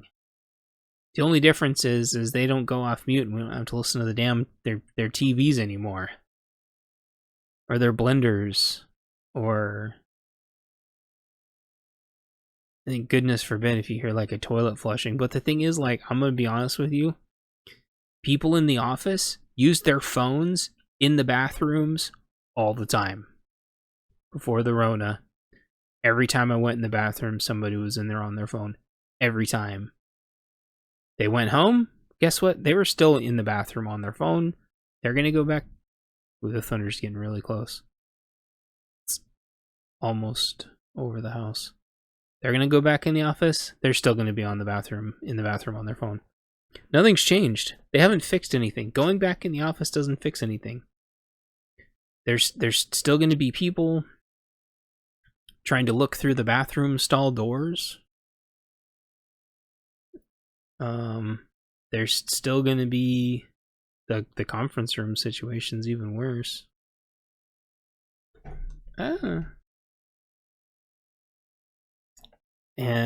the culture, I think most important, one of the most important things I've noticed, and these are kind of out of order, but companies are going to have to develop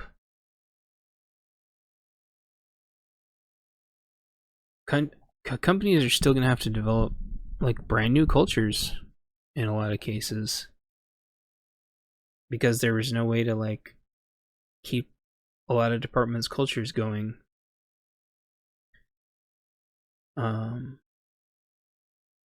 That's a huge problem. It's a huge challenge, and you're going to kind of have a department culture and an overall company culture. And a lot of what I noticed articles saying is well, you can get all the ping pong tables and foosball tables in the world, and it's not going to get your culture going. And I was thinking to myself, what would get me back into the office? And I was thinking having a gym, having everybody having access to the gym would be a huge one. But here's the problem. I go back in the office. I have to prep everything for the day for everybody else. I have to make sure everything is good enough so everybody else can start their day. And then I have to do my own work and meetings all day. And I usually don't get a lunch. And so even if they had a gym, I would probably have to get there even earlier in the morning to be able to use it. And then with the whole everybody can use everybody's bathrooms and everybody can use everybody's locker rooms and stuff, I'm not in a huge race to go to a gym anymore because the culture's changed. You might be okay with like any gender walking into any bathroom, but you can't, and you can call everybody bigoted, racist XYZs for like not doing that, but I mean, that's not how I grew up.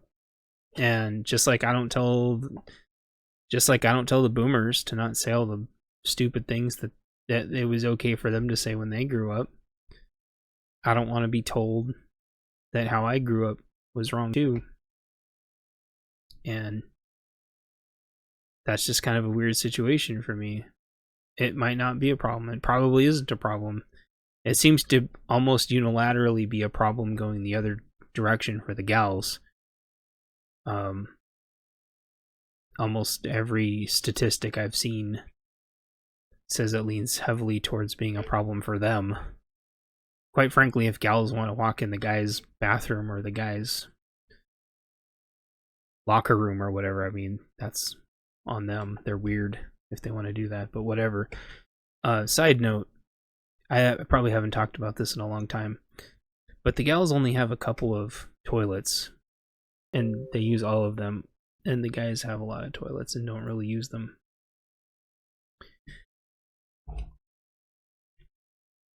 And so I've been in plenty of public restrooms where gals have wanted to come use the guys' toilets, and I'm just like, yeah, of course, like, who cares? Like, we have tons of toilets we don't use, and they don't give you all enough. I don't give a shit. It's not a big deal. Because in my mind, we live in like a mature society where that's not a big deal. You know, but like, I don't know, it's just, it might seem like I'm like contradicting myself. It's not good unless the door locks. Yeah, well, like I said though, even though I'm a guy, and even though it's all guys that go into the guys' restrooms where I'm at, there have been several guys who already look through the cracks of the stalls and look under the stalls and stuff, and those are other guys looking at under the other guys' stalls. Like, that used to happen before the Rona. I think every time I had to go to the bathroom, there was someone would come in there looking at all the stalls and looking through all the cracks. Multiple people too. I started kicking at their faces. But unfortunately, or maybe fortunately, I never got any of them, but I certainly did kick at their faces. Ooh, the thunder is right there.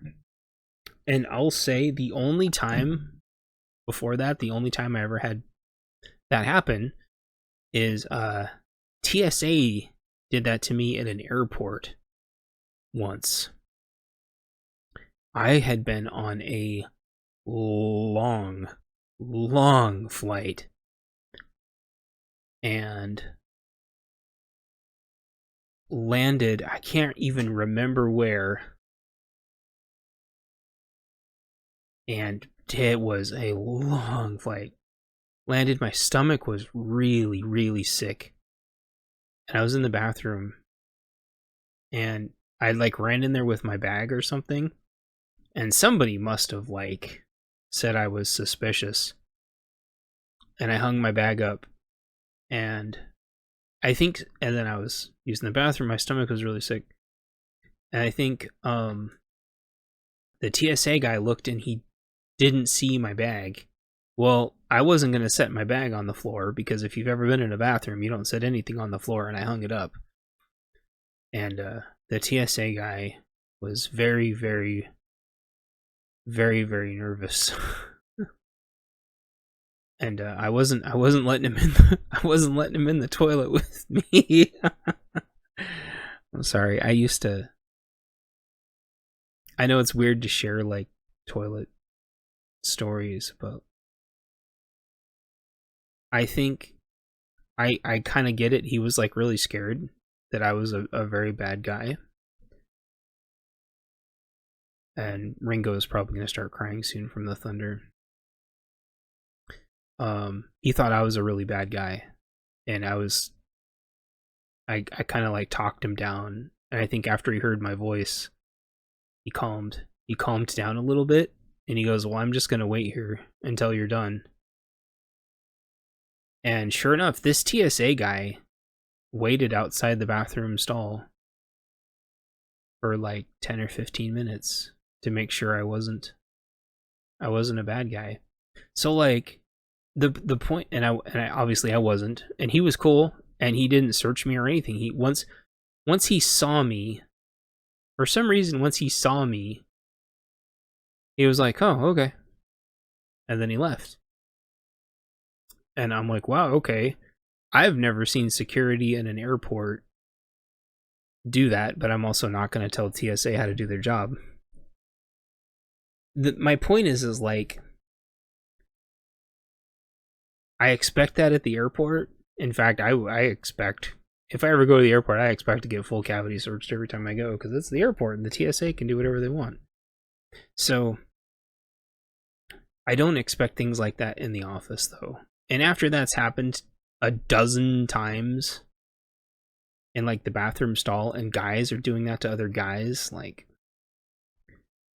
I just don't feel like going to the gym there, to be honest.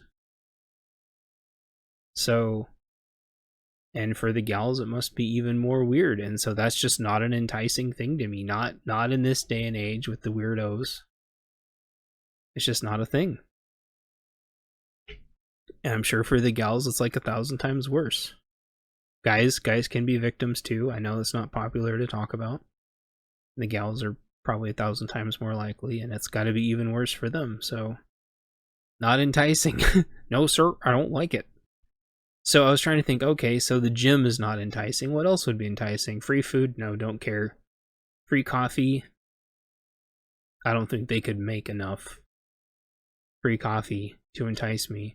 The funny thing is like Google, YouTube, Facebook, they all had free food, and I think all through the Rona, and all that happened was everybody went in there to get their food, and then they went home. And that was why one of the first things Musk did was tell everyone to come back, and I think he got rid of all the free food. And after I had a chance to think about it for a bit, I'm like, yeah, fuck yeah, of course. I don't think free food would entice me back, not by a long shot, not in a million years. Free coffee would be nice, but to be honest, free coffee and free oatmeal isn't exactly breaking the bank. So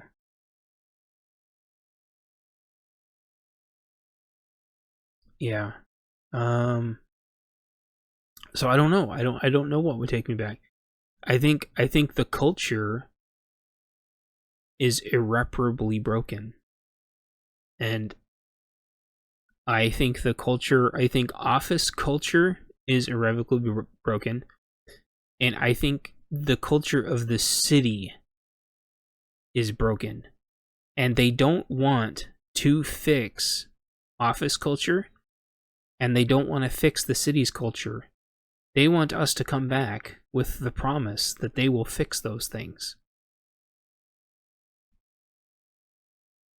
And then they just want us to accept the new normal and just come back and then promise.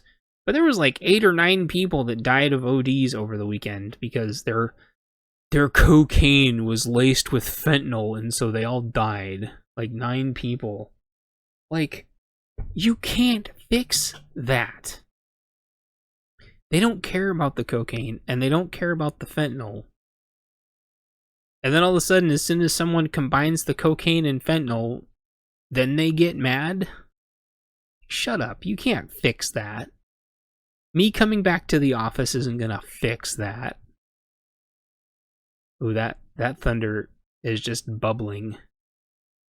That was like a 20-second. It's still bubbling up there. Sounds like someone just rolling a recycle bin around, except it's up in the sky. You can't fix that. You can't put that can of worms back in. Like, again, this is like a war between the homeless, the druggies, the fact that it's a sanctuary city, and the fact that you have all these numbnuts from California who are zombies. And then you've got this like culture of trying to shove everybody back in. And it's just not going to work. Like, the culture is broken and it's not coming back. And it's just like everything else. Like, that's why, like, the nerds, the geeks, the computer people,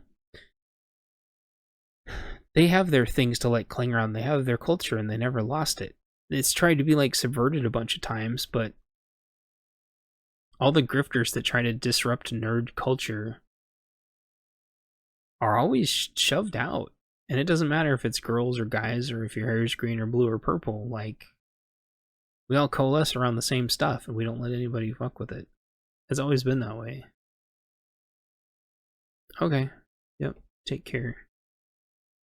Because we don't need to go to like, we just, I don't know what it is with nerds. Like, they've always been hyper aware because they've been bullied their whole life. And so they already travel in giant groups and they already just avoid danger. And they don't mind sitting at home all the time because they know it's safe. They're just going to go wherever it's safe, and then they just change the culture to a way that's comfortable for them so they can just stay calm and exist and be left alone. That's probably where, honestly, even though I grew up with like a 2A father, you know, pro Second Amendment father, I still credit like my entire wanting to be left alone because I was bullied through my entire childhood. I just wanted to be left alone. And guess who else wanted to be left alone? All of the IT people. I'm like, hey, what are you all doing hiding in here? Well, we're all hiding in here because we want to be left alone. Oh, I want to be left alone too. Can I come in here and hang out? Yeah. Oh, what are you all doing? Oh, we got Quake running on all these computers. We got Age of Empires, or we got Warcraft, we got Starcraft playing on all these computers. I'm like, wait, you all just been sitting in here playing? You've all just been sitting here playing Quake and you never told anybody? And they're like, well, yeah, we just want to be left alone. I'm like, oh, holy shit, okay. How do I join up? And they're like, well, here's a computer. Just don't tell anybody. And then you'll end up with like these subcultures of people who want to just be left alone. It had nothing to do with firearms or knives or chains or clubs. Like, it had to do with, we want to be left alone. Uh-oh, these people don't want to leave us alone. What do we do to be left alone again? Well, we have to at least meet or exceed the things that they have that are bothering us. And it started with chains, and it started with knives, and it started with everything else all the way up to modern defensive ways to be left alone. Like, the Second Amendment is a culture, but it houses, it's like the umbrella for every other culture that just wants to be left alone. And we can be left alone, you know? When we're at home, we can be left alone when we're at home. We can make sure our packages don't get stolen from the front door. We can make sure the mailbox doesn't get stolen. We can make sure our cars don't get destroyed. We can make sure our kids don't get stolen or groomed or any of the other, we can make sure our neighbors' houses are safe. Make sure the kids get on and off the buses okay, or make sure people don't. All right, welcome back to attempt number 3 of this podcast. Where we left off before that giant storm finger snapped us out of existence.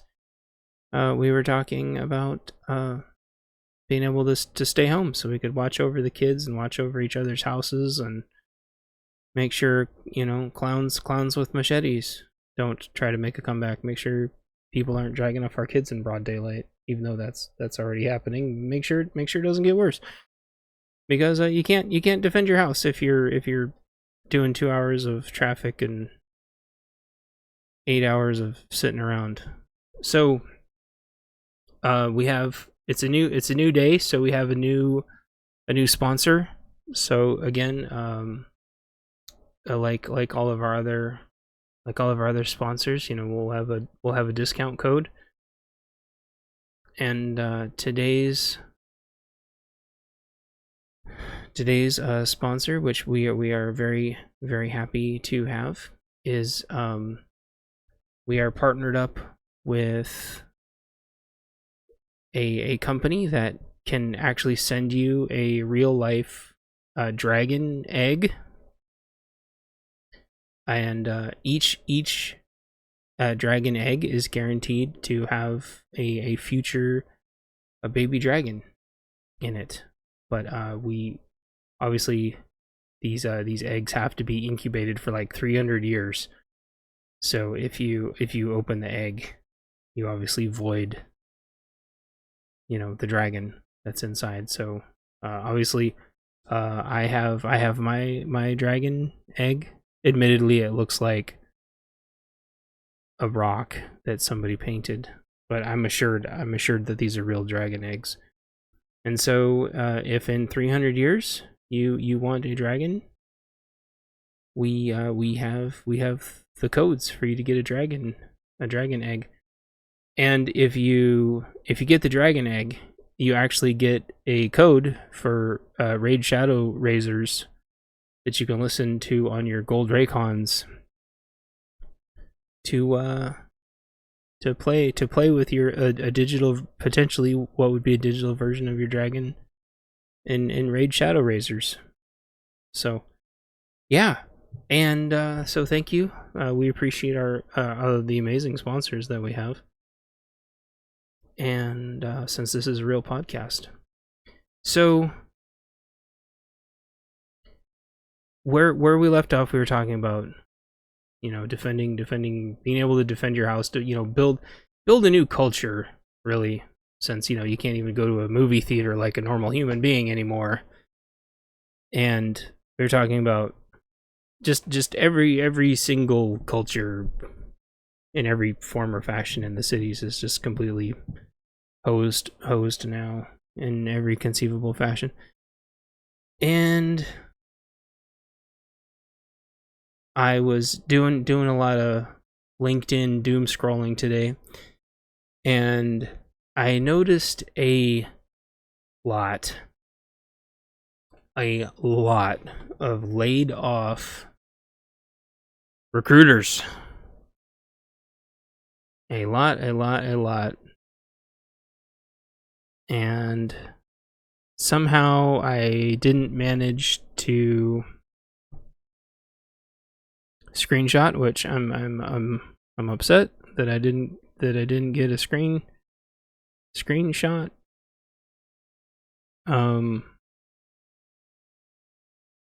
But basically the crux of it was in 2019, recruiting was amazing. In 2021, in 2019 it was doing great. In 2020 it nosedived. And then in 2021 recruiting went through the roof because everybody was switching jobs to try to fight for higher pay, which people were really mad and mean for everybody trying to switch jobs. But honestly, it was an absolute amazing watershed moment to switch jobs. I was getting like 2-3 calls, emails a day because they just literally couldn't get people fast enough. They were paying great. And really, 2021 was like they have some stupid buzzword for it. I wish I could find the article. I had it, whatever, it's gone. LinkedIn's algorithm sucks. And so then they were talking about like in 2022 when it was clear that the economy was going to take a giant shadoodle, recruiters were the first to go. They're always the first to go.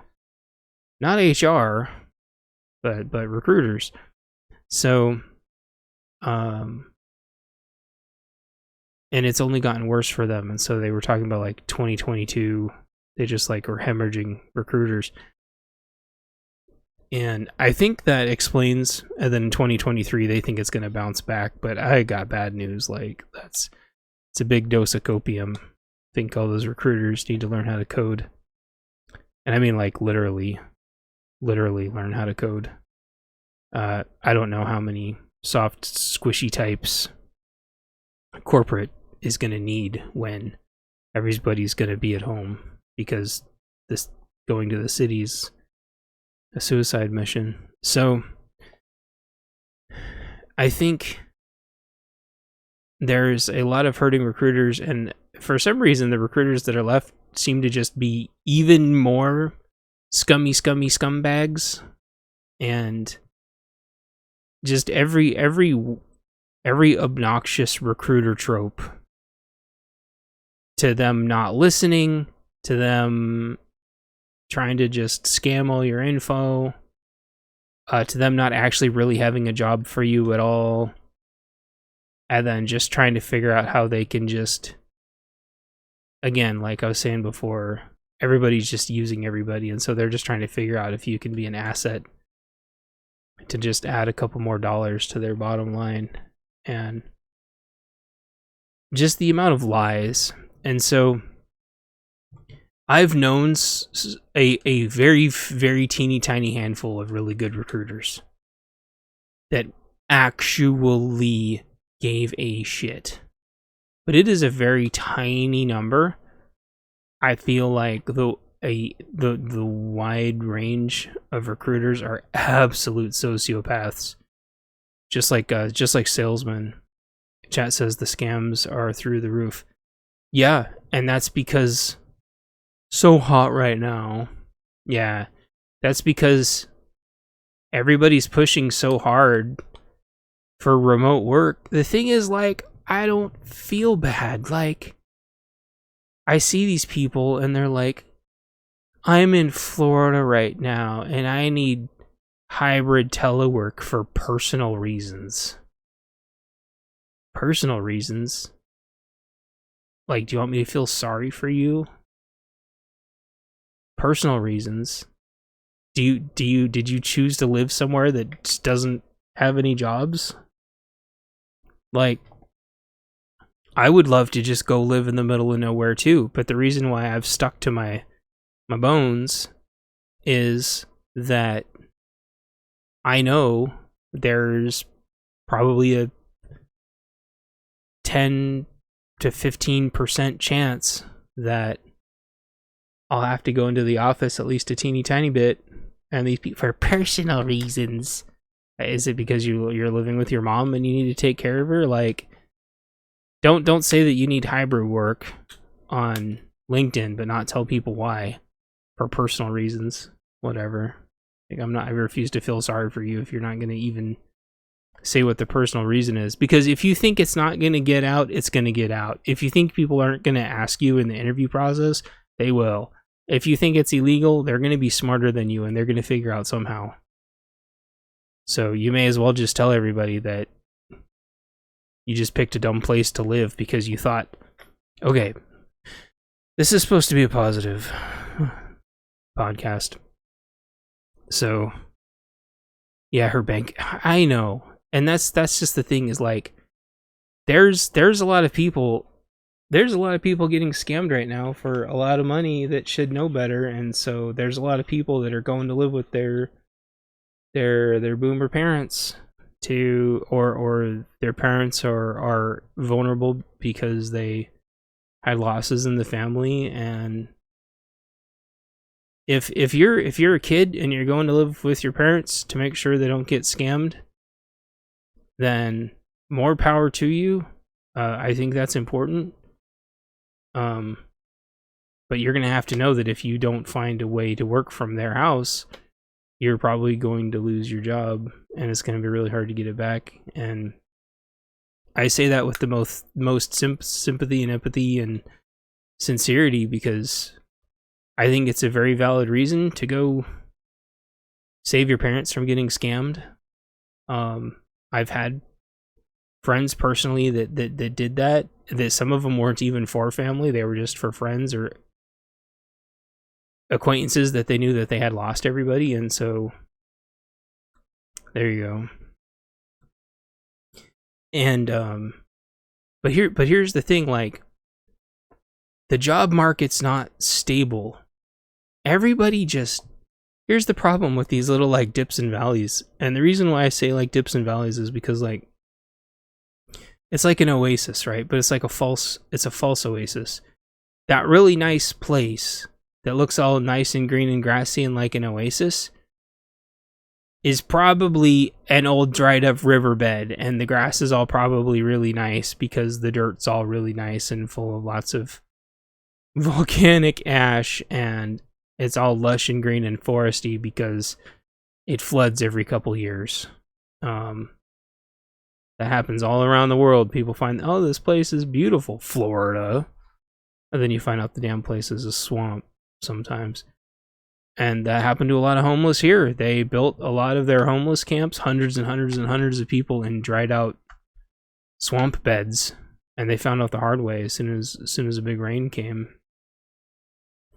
And those properties are for sale now, but they're objectively worthless. Because that's where the water drains, and you have to have really stringent like drainage permits and submit drainage plans to be able to. Anyway, the point is like, these people believed that their cushy little do-nothing jobs were going to be safe forever. Yeah, they got replaced by big spiky rocks. If you've never seen pictures of those, it looks like a weird perspective change where it's like, oh, there's like a bunch of little teeny tiny rocks in the grass, and you're like, no, that's an overpass, and those rocks are 5 feet high, 6-7 feet high, giant spiky rocks. Anyway, it's weird. So these recruiters just thought they were gonna recruit forever. I don't feel bad. Like, a lot of them are scum. Scum. They lie, and they take a shit ton of your money, and then their company pays for all their food, so they can go lie to more people. They are just as bad as sales. They're worse than used car salesmen. No offense to you used car salesmen. They lie, and they take your money but tell you that you're getting a good deal and that's the best they can do. And then they lie, and they think they can play hardball. And then as soon as they need you, they're still being little snakes trying to steal your money and lie. Yeah, I know. I'm sorry. I'm not talking about you. I'm talking about, I got someday I'll tell you guys the used car salesman story that I have. It was like seriously walking into like a zombie apocalypse. Except with cars and used car salesmen. It's really gross. But to be fair, the new car lot wasn't any better. We went to the new car lot, and there was like 5 like dude bros, like literally wrestling on the ground. There was like 5 new car salesmen wrestling on the ground while we're sitting there waiting to pick up our car. And I'm like, you guys are fucking clowns. And we just kind of sat there, and they just like played like actual real life WrestleMania in the other room. But I guess that's all the testosterone. Corporate car sales and sleazy auto places are a bit different and can be pretty toxic, yeah. And I think that toxicity is amplified in... Could went viral with that video, I know. It's so funny. We got them in hella trouble, but I digress. It was really annoying. They wanted their $100. We're really getting off track here. They wanted us to give them a good review, and it's like, dude, you guys were like playing WrestleMania in the other room. Like, we're not giving you a 100% review here, clowns. It was really stupid. Anyway, like, go wrestle away from me and my wife that are just trying to sit here and wait for our car. I think with recruiters, it's even more toxic, and it's even more competitive, because instead of like used cars, it's like people, and you're trying to like screw all your coworkers out of like working with the person. And so you're just lying to them even more, like they have to come back to you, so you're the one that can get the commission. And it's just like, it's just dirty. I could tell you recruiter stories. WWE car lot raw. Hell yeah. It was so, they were being so weird. It's like, is this how you guys decide who's gonna get the car sale? Like, do you all just like fight? There was like 5 of them. They had like a couch and stuff. It was weird. Like, you guys are weird. Was it like 5 brothers? They were wrestling like they were brothers. It's like, is this how you decide who gets to go talk to the next person who comes? Do you guys actually just fight it out? But they weren't like fighting, but they were being very rambunctious 20-somethings. And it was it would have been funny if it was just me, but like when you're there with your wife, you're kind of like, this is just so weird. Because you want to be like, no, we're not really like that when you're not around. I promise. No, guys totally don't just start wrestling each other for supremacy as soon as there aren't women around. We totally don't do that. Anyway, it's locker. No, we don't do locker room talk either. We don't do any of those things. That's all. Those are all vicious lies. Wrestling, exactly. So, I think like the culture's shifted. Yeah. I felt it just like a second ago. Did it do that by itself? Yeah, it's fucking brain. And the pipe beside it are totally Perfect. Good job. We're so smart. We're a good team. Good team. I was telling YouTube in the podcast about when we went to pick up the car and all the car salesmen were wrestling. Oh, okay. I thought it was funny. Yeah. They were assholes. They were rassholes. Yep. I wasn't going to say the name of the dealership, but people could probably figure it out now. That's okay. But like a lot of that culture, the whole like dude bro culture with recruiters isn't going anywhere. You'd think, oh, but you just said they're like laying everybody off. I have a feeling that they don't lay off the most successful ones, and the most successful ones are probably the most toxic ones. And again, that's one of those jobs. What I'm trying to get back to is is there's a lot of these jobs that like aren't sustainable. And I saw somebody mention like a lot of your jobs aren't as recession proof as you think. And I wanted to dive into like exactly what I think like a recession proof job is.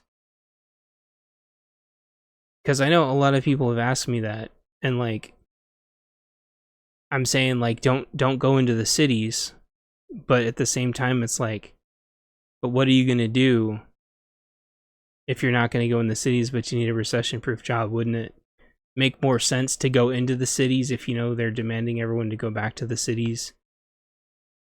So on and so forth. Like, I don't think there's going to be any recession proof jobs, which segues really well into the next part, which is the shutdown that's happening. You might think, oh, I'll work for, and yes, this is going to impact mostly federal.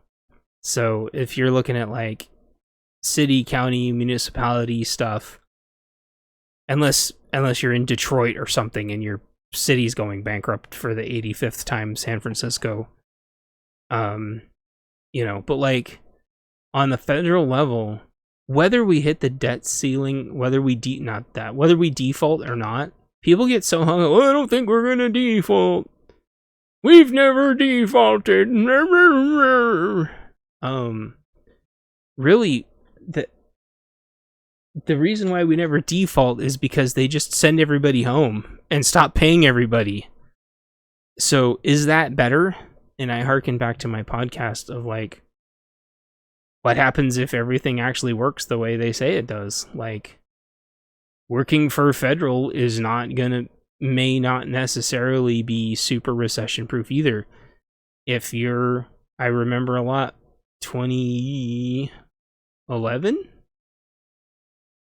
I keep screwing up. It's like 2011, 2013, somewhere in there.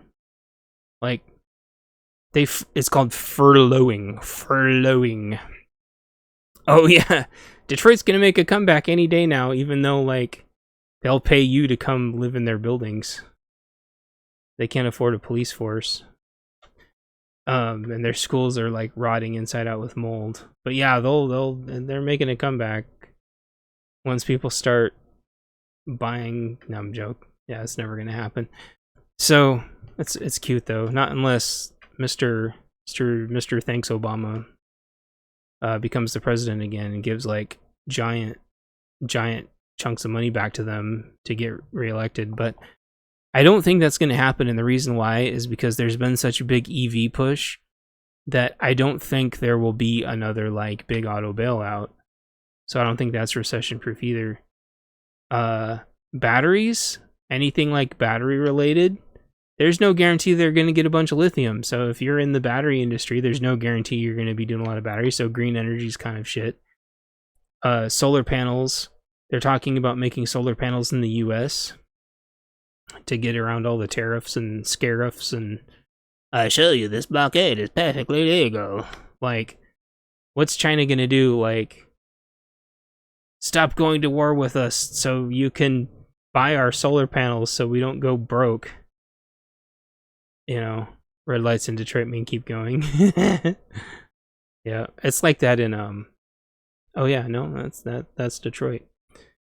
Yeah, everybody that I know that went to Detroit for work all said that too. They're like, you don't stop at the red lights unless there's actually cars coming. To be perfectly honest though, it's like that here too. In Minecraft. So you have to try to think of like jobs that are recession proof, like, and also like Medicare, Medicaid, Social Security, disability. Like, a lot of those checks could stop coming, so all the boomers that thought that they could just keep voting their own safety security net in, like, there was no amount of telling them that like this is only temporary.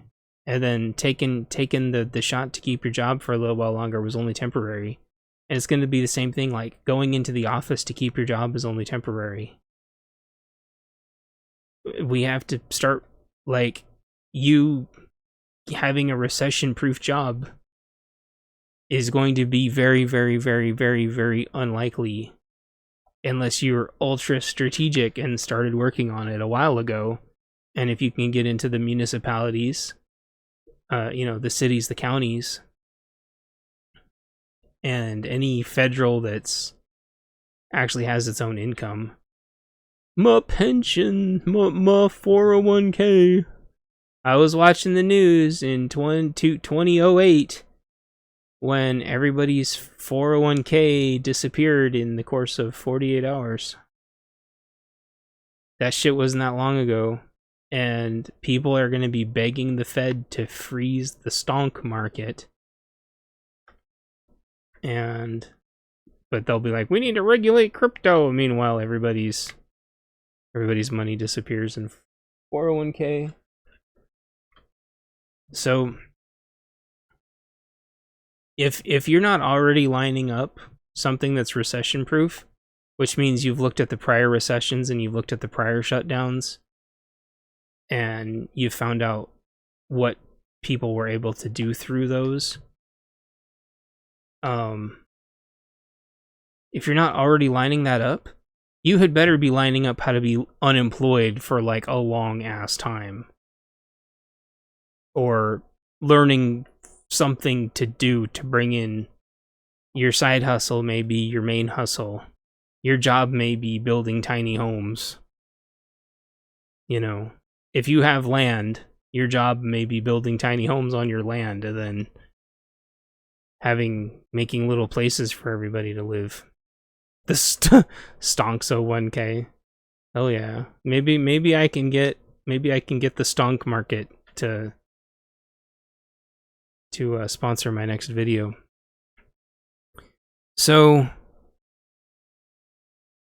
I'm sure I had a lot more places I was going with the topic yesterday before that giant storm decided to end the podcast and end the internet and end the transmissions and end the power lines and try to end my computer. I'm sure I had some deep thoughts going on there about culture. I was talking to my wife about how, like, you can't even just go to a movie theater and watch a movie anymore. Before the Rona, they had assigned seats, which was fucking stupid. And then during the Rona, they slipped in, you need to pay more for seats. And it's just like, you guys are such greedy assholes. Such greedy assholes. Like, and I was saying, like, maybe we could find somewhere to live that has, like, a privatized movie theater that doesn't have, assigned seats. So we could, like, go back to, like, a little bit of, like, how it used to be. But there's going to be a whole generation of people that are just going to think movie theaters have always been this super idiotic $25 a seat, and it's just like for just shittier and shittier and shittier movies. Like, people are probably going to start just making their own movie theaters and charging their own money, and people are going to just be developing new cultures. Like, hell yeah. Movie theater $5. Yeah, my dad, like, had moved somewhere for quite a while where the movie was like $5 and you just sat anywhere. There used to be movie theaters here where they actually had, like, dinner tables and they would, like, serve you dinner and stuff. And so you sat at a dinner table and, like, watched the movie in the movie theater. Fucking cool. So, reclining heated, yeah. Hell yeah. And so, like, I don't think movie theaters are coming back. Malls aren't coming back.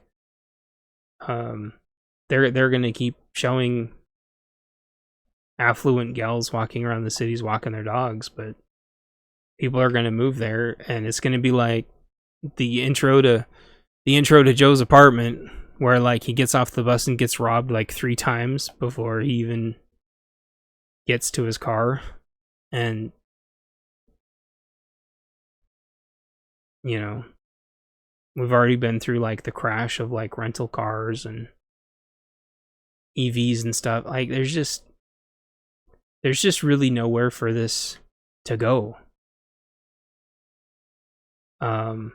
If fuel keeps getting more and more expensive and car repairs get more and more expensive, people aren't going to be going into the cities anyway. And if you're already in the city, there isn't going to be enough people to subsidize like mass transit hemorrhaging money anymore. That was another big part of the zombie article, the zombie commercial building article. They were talking about how mass transit's just hemorrhaging money.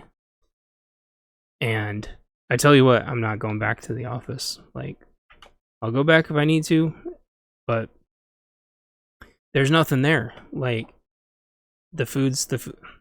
yeah, I already covered a lot of that. Like, let me see if I can find the rest of my notes, and I'll pause this really quick. No, FedCoin.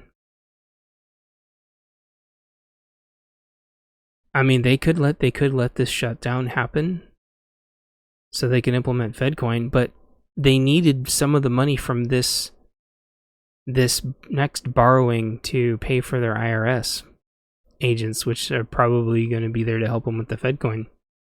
So they could let this one happen, but the thing is, like, whether it happens or not, our economy is going to be taking a giant hit anyway. And I guess what scares me the most is seeing the non-recruiters struggling to get work. Let's see. I'm going to pause this and rest my voice for a second and look for my notes. Alright, so I think there's going to be a big consolidation in buildings. I think a lot of the leased buildings are just going to be empty. And then folks that own buildings is where it's going to be consolidated. The malls will be, what malls left will be gone. Because there isn't going to be anybody in the cities to buy anything anymore.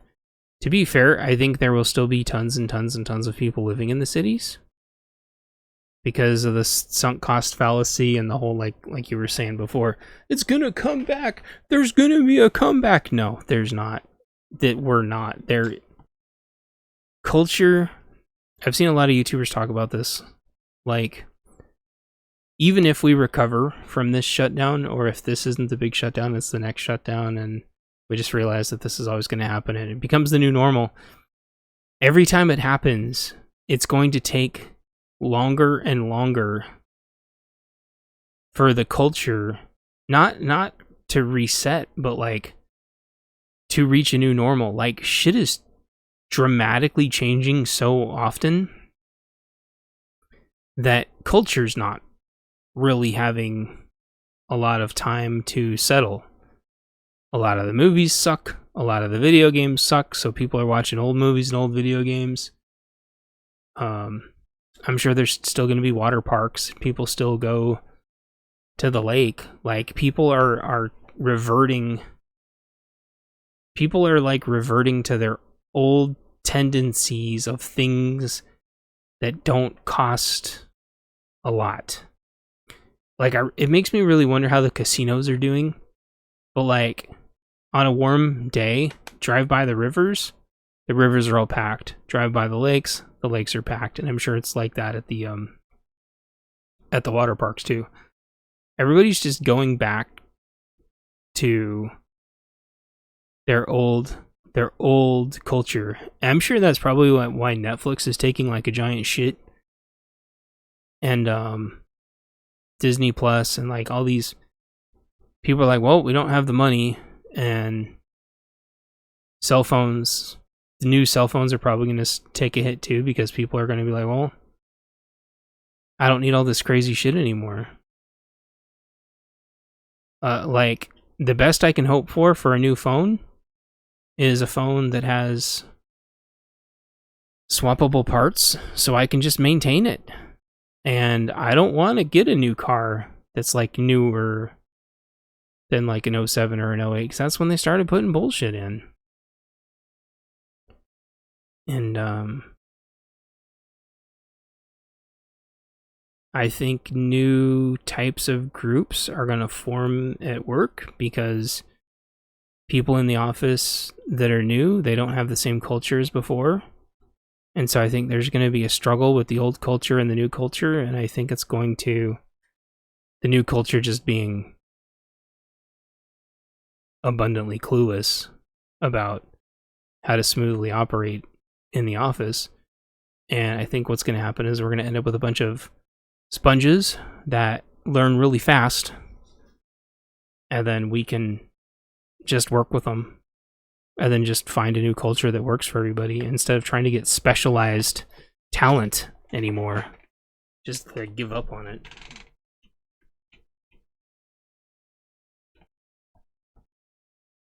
I mean, unless you need like something really, really specialized. But the more of a specialized person you get, the more harder it is going to teach them other things.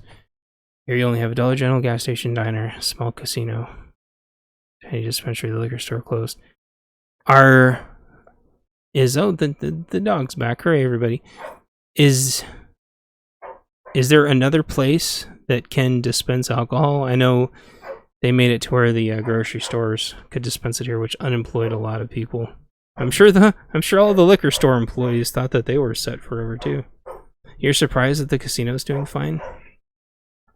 Well, it could just be that the casino has really, really good air conditioning.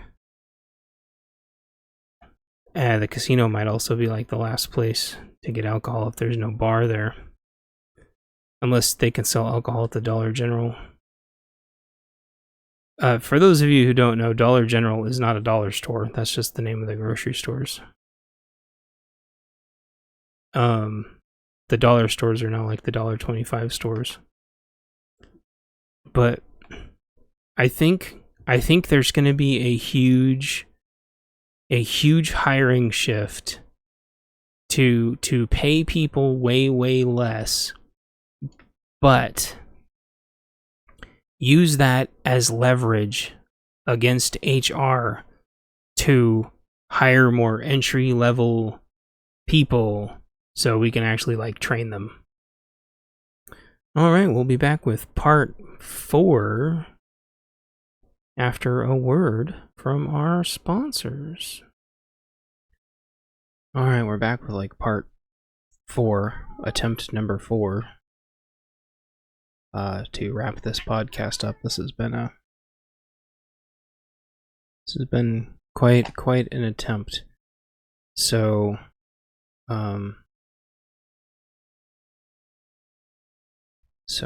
let's see. Yeah, this episode has been filmed over the course of like 4 days.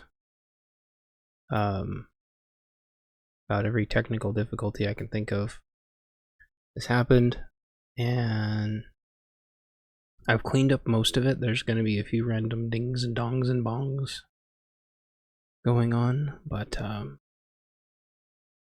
yeah, so there's a couple things that I want to wrap up, which is, I think I was saying this like the last portion, which is you're going to want to try to make sure your jobs are recession proof, or make plans to not have a job for a while.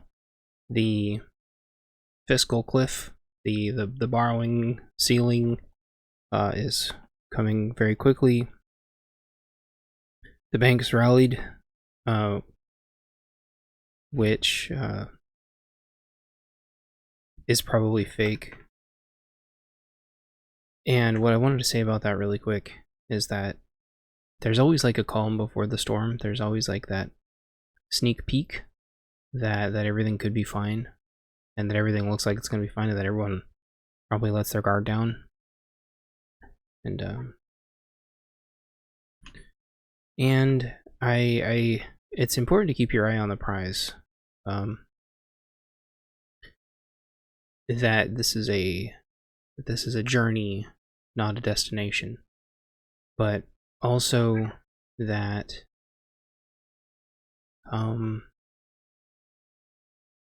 but also that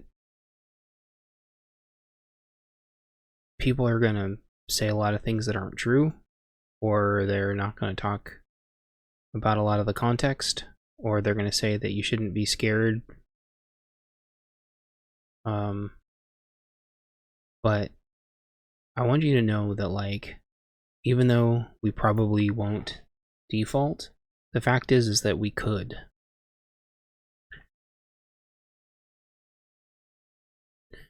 And usually the reason why we don't default is because we shut down. And even though we'll be getting paychecks out, Social Security, disability, and this and that and the other, the courts could close down or go virtual. Like, civil unrest could just go through the roof in just a heartbeat as soon as the shutdowns happen. I don't think we'll just straight up go to war, but that doesn't mean that the opposition won't simply crank up the economic dial on us to economically hit us while we're down. And so, as before, think about the things that you're going to need, even though they're pricey now. Imagine if you couldn't have them at all, and then try to plan accordingly. And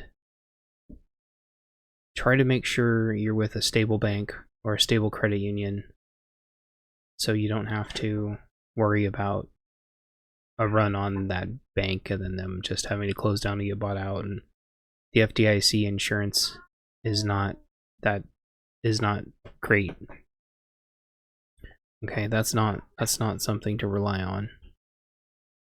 So this could very easily be, like, whether it's a shutdown or whether it's a fiscal, like even the borrowing limit, like none of the options are going to be great. And even if we borrow, every time we borrow, we have to borrow more and more often every time we borrow. And we're going to, at a bare minimum, we're going to have to borrow, which is going to hurt the country no matter what. So things might look okay now, but the reality is a lot of people are losing their houses. The layoffs I see online, like on LinkedIn, I see some people getting hired, but I see a lot of people that have been unemployed since last year when the tea leaves started talking about this. So what you can do is what you can do, right? Try to get rid of your debts. Try to get your job recession proof. If now's the time where you can jump to a job that's recession proof, I would do it. A lot of these jobs are just like really squishy. A lot of these companies are really squishy. And what I always tell people to do is, like, look at what jobs rode this out during the last recessions. And I keep having these, I don't want to say they're nightmares. I keep having sometimes 2-3 bad dreams every night that I'm still working at a Safeway. I'm working at Albertsons. I'm working at grocery stores, drugstores, and even then I'm failing. Working at diners, working at fast food, and I just, like, those jobs won't be here either. Like, it's getting tighter every time between AI and robots and people deciding that they don't need things. You're going to have to, all of these people that just banked on being able to telework forever, a lot of it was noble, if they were doing it for noble reasons, but, like, everybody should have known, like, things do not stay the same for more than like 2-3 years, whether it's up or down. The amount of houses coming on the market right now is crazy, and a lot of those people are cowards that are running But a lot of those people had 2-3 years to make moves and didn't make moves like they should have. They just sat on their laurels.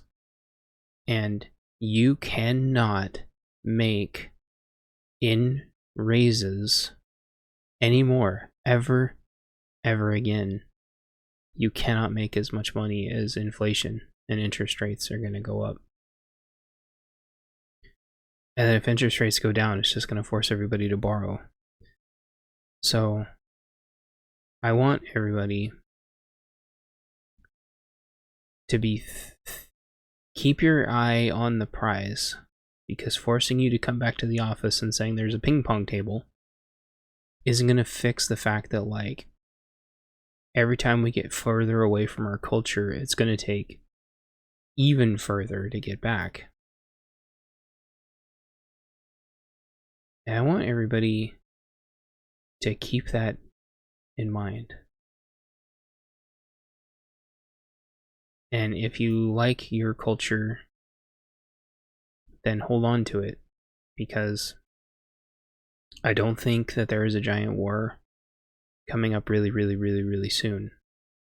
Because I don't think that's in the plans from the higher ups, from the think tanks that are strategically paying for everything to get weird in all different kinds of ways, which is why every woke company changes to the new weird thing all at the same time. Even though it hurts their bottom line, they keep doing it. It's because they're being paid astronomical amounts of money in these giant weirdo think tanks. So don't try to make sense of what they're doing.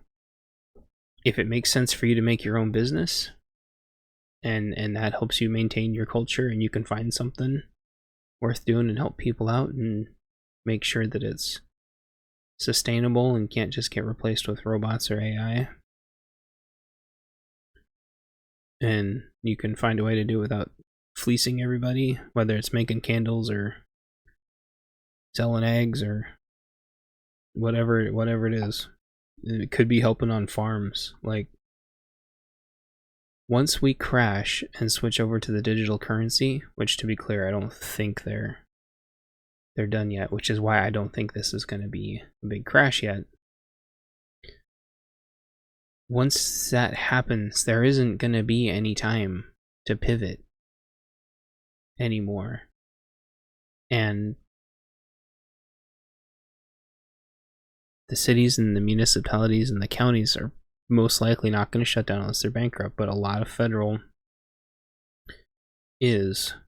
And so what happens is a lot of these programs, if you rely on a lot of these federal programs, which there's nothing wrong with that, you've got to keep in mind that, like, they can't run on autopilot forever. And so the more prolonged a shutdown is, you know, if you're counting on your tax returns, for example, this year, next year, whatever, like, the shutdowns affect that. You don't get your tax returns as fast, or potentially at all. Eventually they say, yeah, they have to pay you, but there's nothing saying that you don't get your tax returns unless you want it on a digital currency. And are there states switching to gold or Bitcoin or both, or at least saying no to digital currency? Yes. But I think that's going to be few and far between, because so much of the country is subverted now. You know, running to Montana is only helpful if you're going to Montana to fortify it and you have a plan and you're going to integrate into their culture. It's the same thing with Eastern Washington, Eastern Oregon, Idaho. A lot of people moved and everyone was really skeptical that the culture was going to get subverted. It was a lot of conservatives moving. But right after the conservatives moved, California just mass exodused, and it looks like a virus spreading across a map. So I really want everybody to keep that in mind. You're gonna get distracted, because they're going to keep everybody running around and confused and busy with mandate this, get back into the office that, look over here, look over there. Meanwhile, the price of fuel keeps going up, the price of food keeps going up, price of vehicle repairs keeps going up, and pretty soon, like, if you can afford a vehicle now and you really, really need a vehicle now, and you find somebody selling one and you trust them and the vehicle's in ship shape and you need one and it's a good price, like, those are the things that I want you to be thinking about. If there's a way for you to affordably repair or maintain or bolster up your house, do that. Because a lot of these houses I'm seeing for sale, they need work. And so not only are the houses insanely expensive, $375, $380,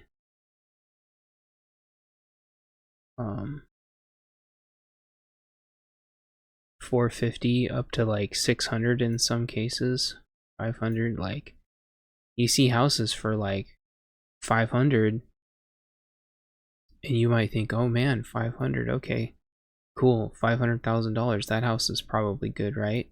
Probably, yeah, the house is probably legit. But $500,000, like, if I pay for this house should be good to go. But there's no guarantee that these people were taking care of it. And my wife and I have been looking at like some really amazing, beautiful houses that weren't weather treated and they're just completely rotted. And so you could buy a house for like $450,000 right now, thinking you've just got no other choice, XYZ. And that house could just be a total loss. And I don't even, truthfully, I don't even know why that is allowed. I don't know why the banks aren't putting a stop to that. I don't know if it's because they're just letting people offer cash and pish their cash away. But like, these houses, there's some of them that are like $500,000, and they've been sitting on the market for a month. And you don't know what's wrong with them. You don't know if the last 10 people turned them down because there's stuff really, really bad. And so those are things you gotta like offer the realtors, because everybody else is gonna be scaredy cats trying to get into the city because they think they have to move back, and some of their houses are going to be good and some of their houses aren't going to be good, and there's only going to be a teeny tiny window of time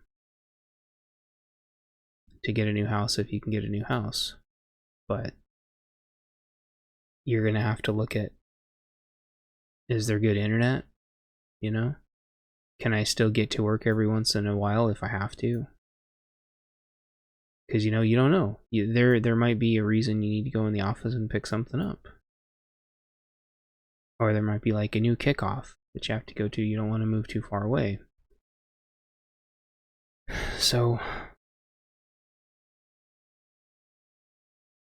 I guess what I'm saying is, like, you need to resist going back to the office at all costs. But you need to realize that the fact that you have to go into the office even a teeny tiny bit, but you're closer than everybody else, even if you're within 200 miles and you have to go in once in a while, the fact that your job is not full 100% remote is actually saving you, and you might not realize it. And the fact that you're local and you're dealing, you may be trying to hire against 500 other people. The fact that you're local, those 500 people aren't. And so you're going to get it and they aren't, because your job probably doesn't pay enough for them to move. And so you've got a leg up, maybe for the first time in your entire life. yes, there's a lot of other people that are unemployed now. They're not going to get automatically scooped up by everybody else because it's a lot of HR and it's a lot of recruiters. It's not a lot of coders and analysts. Usually it's like PMs and stuff, and the likelihood of you having to go up against a PM is pretty rare because usually PMs are really highly specialized. So, whereas like a BA that can do data, right? Everybody says they want that on job postings, but they usually never get it. They usually get one or the other. So if you have a job and you still have time and you have like a training budget, if you're an analyst, don't keep taking analyst training. Try to get data training. Try to get coding training. Not that you want to get stuck coding forever, but like every kind of way you can diversify is going to help you, because if you can come into the office even like once, even if it's 100 miles, but you can come to the office like one time, you're going to have a leg up on everybody else. In 08 and 012, everybody got laid off from everything. So the 500 people you were competing with were 500 people that were local. But during the Rona lockdowns, it's very likely that a lot of your competition moved. They either moved out to the sticks, or they moved out to Florida, or they moved out to Texas, right? And they thought they were going to be set forever, but they were dum-dums, or they could have been taking care of their family. But I notice suspiciously a lot of them aren't saying why they moved, so I'm going to guess that they don't have any signals to virtue.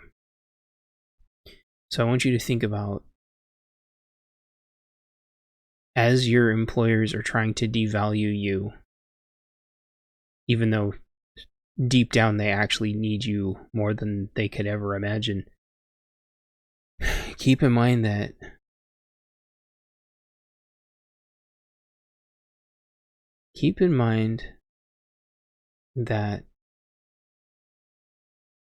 you're a very valuable asset, and that it is going to cost them exponentially more to replace you, if they can replace you at all. Even if you think they can, and even if they go, oh, well, we get 500 candidates, 499 of those aren't local. So employers have felt enough pain now to realize that retention is more valuable than replacing, this is the first time ever this has happened. So I want to say that if you're smart and if you're savvy, you have way more leverage than you ever have. I'm not saying being a jerk, but unless you, again, a lot of these recruiters are bottom feeders. A lot of HR are bottom feeders. But whenever this environment happens, I can kind of see why the contracting agencies are hopeful, because usually full-time goes down and contractors go up because they want people they can cut loose. But keep in mind that a lot of employers already scaled way back last year in anticipation for this. There isn't going to be a great hiring phase because that already happened 2 years ago. Last year they dumped everybody because they're scaredy cats. And so a lot of people are getting let go, but there's still quite a few people getting hired. If you try to go for full telework, you are competing with the entire United States. So say, hey, I'm not going back in the office full time.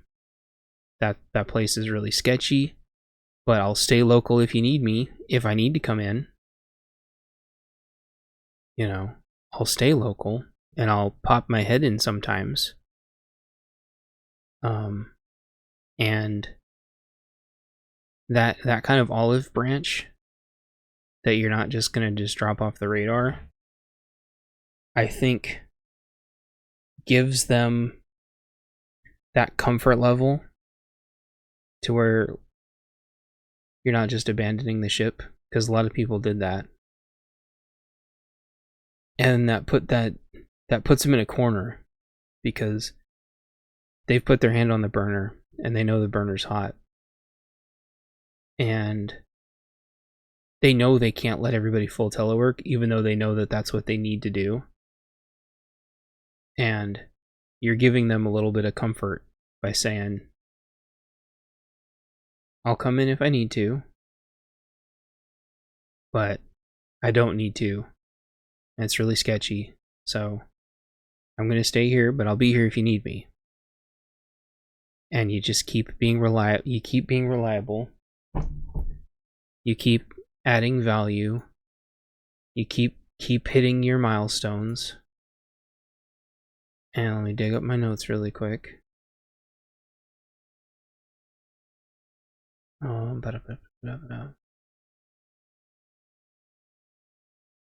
No, dang it, I keep opening, like, I have been taking so many notes lately, y'all. I should have paused it, but this is going to be a super long episode, and I just realized it's going to take all night to render at this rate, because I want to get this out by tomorrow. Morales, embrace success. Yeah, you're still going to be like delivering results, and that's what I want you to communicate with them, is that, hey, I'm not going anywhere.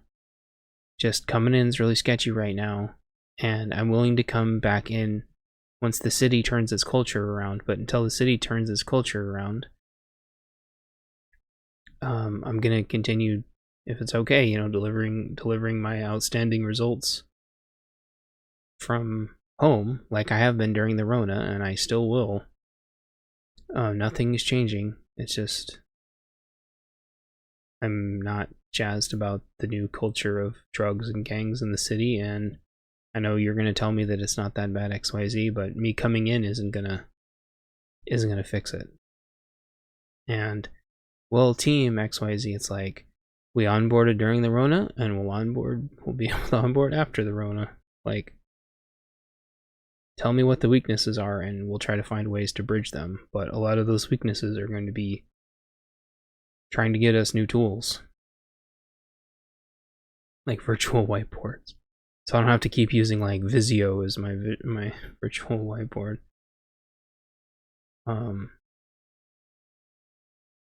And remind them that, like, all your SaaS solutions are on the cloud, and people are spread all over hell and gone in different time zones anyway. If you're on the West Coast and you got to work with East Coast, going into the office sucks. And even if you work with half of Mexico, the time zones are completely effed up. Staying home allows you to get on calls earlier without being burned out. And that's the thing, like, these people at work, no matter what they tell you, they're not your friends. Getting burnout is a real thing, and you're not going to be any good to your spouse and your kids if you get sick from all the anxiety and panic attacks. And believe me, I know, only being able to get 15 minutes of sleep at a time and waking up shaking over and over and over every 15 minutes is not a way to live in Minecraft. So, you aren't going to be any good in the apocalypse if you're a nervous wreck. That doesn't mean screw your team over, because if your team's not taking vacation and you're not taking vacation and you're all kicking ass together, that has its own highs and lows, because you're all in the trenches together. But you gotta get to sustainment and then start cycling everybody through. And if your managers are tyrannical psychopaths, you're going to have to, as a team, work towards sustainment yourselves, so you can start rotating your buddies through their vacations, or they will get very sick and they'll start bleeding out every orifice and they'll die, and then you won't be. It's horrible. Like, the way burnout is manifesting is things that I've never imagined in my life could happen to people. It's like torture. It's the closest thing to torture that I could imagine. It has all of the psychological abuse coupled with, like, knowing that knowing that you could just potentially lose everything and you've lost everything before, and you're pushing towards a goal and the goal keeps moving. The goalpost keeps moving. And then you start to see the big picture and realize that the goalposts of everything are moving. And you realize even when you talk to people and have even basic conversations, like the goalposts of what you're talking about keep moving. And then you just keep stretching and stretching and stretching until you can't. And they say be flexible, be water. But, like, there is a point to where our bodies, like, no matter how sarcastic you are, no matter how amazing your coping mechanisms are, even though you're completely consciously fine, your body just keeps getting sicker and sicker and sicker. Because I want to remind everybody this, and this is how I'm going to end this episode. Our bodies are not conditioned. Whether you believe in evolution or not, survival of the fittest. I can't think of the right word right now. We grow, and yeah, I can't think of the right word. Not like evolution, like we came from frogs, but I mean like our body, like, we can make like micro adjustments throughout our generations, right? And we know we've been around for like at least 8,000 years. Well, computers in offices haven't existed for very long. And our bodies have not learned to cope yet with the fact that we're not experiencing physical trauma, but we are experiencing mental and emotional trauma. And we know that our lives and our families' lives are being threatened.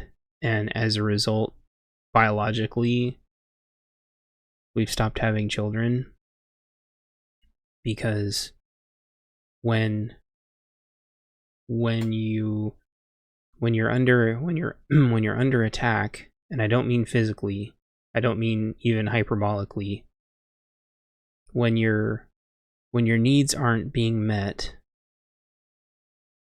you don't reproduce. Period. And that's what's happening. They want to know why people aren't having kids. It's because we all know something is wrong and our bodies are all shutting down. And it's because we haven't evolved yet to live in an office. And everybody that lives in offices, their eyes are effed up and they're completely screwed up. Like, I can deal with like physical abuse if it's in person. I can deal with like psychological abuse when it's in person. But we're being controlled by people virtually now. And we say we want to work remote. And you believe that you're given this latitude, but it kind of like hit me tonight, and the pieces came together that what happens is it's the illusion of this a massive amount of latitude, but you're given hyper unrealistic dates. You're given impossible to meet dates. So all the latitude in the world just gives you more rope to hang yourself. And this is what I was talking about, I believe, earlier in this episode, where they say, oh, well, we don't get as much time off now because other people ruined it. No, that is not what happened. Because there's jobs where they have infinite time off, infinite sick time off, and it's still the deadbeat pieces of shit. And even when there was even when there was more limited vacation and more limited sick time, it was the same pieces of shit every fucking time. They didn't ruin anything. We ruined it. Right? Because PTO is expensive. The economy, can't afford PTO. Our employers can't afford PTO. That's why PTO went down. That's why there's use it or lose it. I have worked at places where everyone was grandfathered in with 6 weeks of PTO. They didn't cut everybody's PTO because a bunch of boomers were misusing their PTO. They weren't using their PTO because they were so busy. It was the deadbeats. The deadbeats were using their PTO and screwing off, but whatever, that's fine. They're allowed to have vacation, but the problem is that companies couldn't afford it anymore. And they had to cut everybody's PTO back to 4 weeks. And that's the same thing with salary. Salary is one of the biggest scams on the planet. And the illusion of time off, the illusion of paid time off is a scam. If you want a really healthy work environment, pay everybody their maximum bill rate and then make them absorb their own time off. And then you will see change really, really fast. Because the people that actually know that they need time off, not getting sick, but the people that know they need time off will be able to budget for it themselves. I have seen companies go bankrupt to the tune of millions of dollars purely due to PTO. Because the companies overpromised PTO and realized that they had rolled over so much that they would never, ever, ever, ever be able to pay it all out.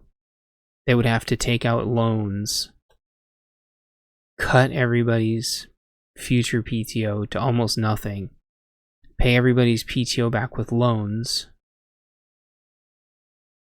and then start all over again. There was people that had racked up months and months and months and months of PTOs. They didn't ruin it for anybody. Nobody ruined it for anybody. They never used it. And it just accumulates in the bank forever. And if an agency isn't, or company or whoever, and it's the same thing with the 3-letter agencies with the retirement thing, whatever that thing's called, pensions, and not pensions, and there's the other one, the people put in the money to the government and then the government gives them back when they're 62. It's the same thing with that.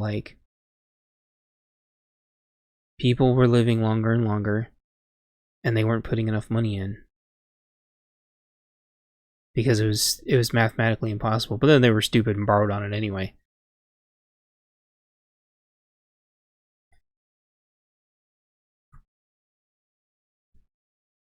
So I'm gonna leave it with that, which is I already forgot. Know your worth. Yeah.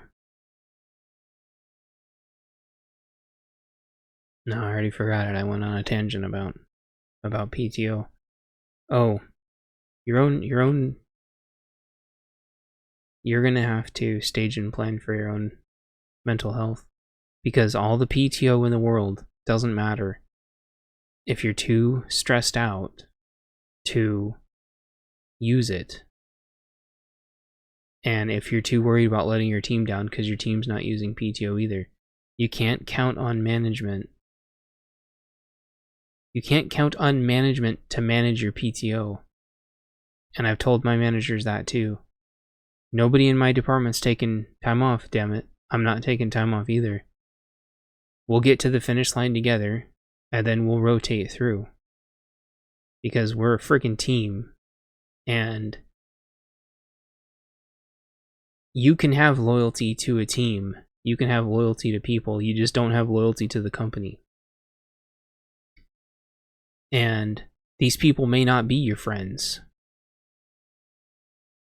but you're in the trenches together.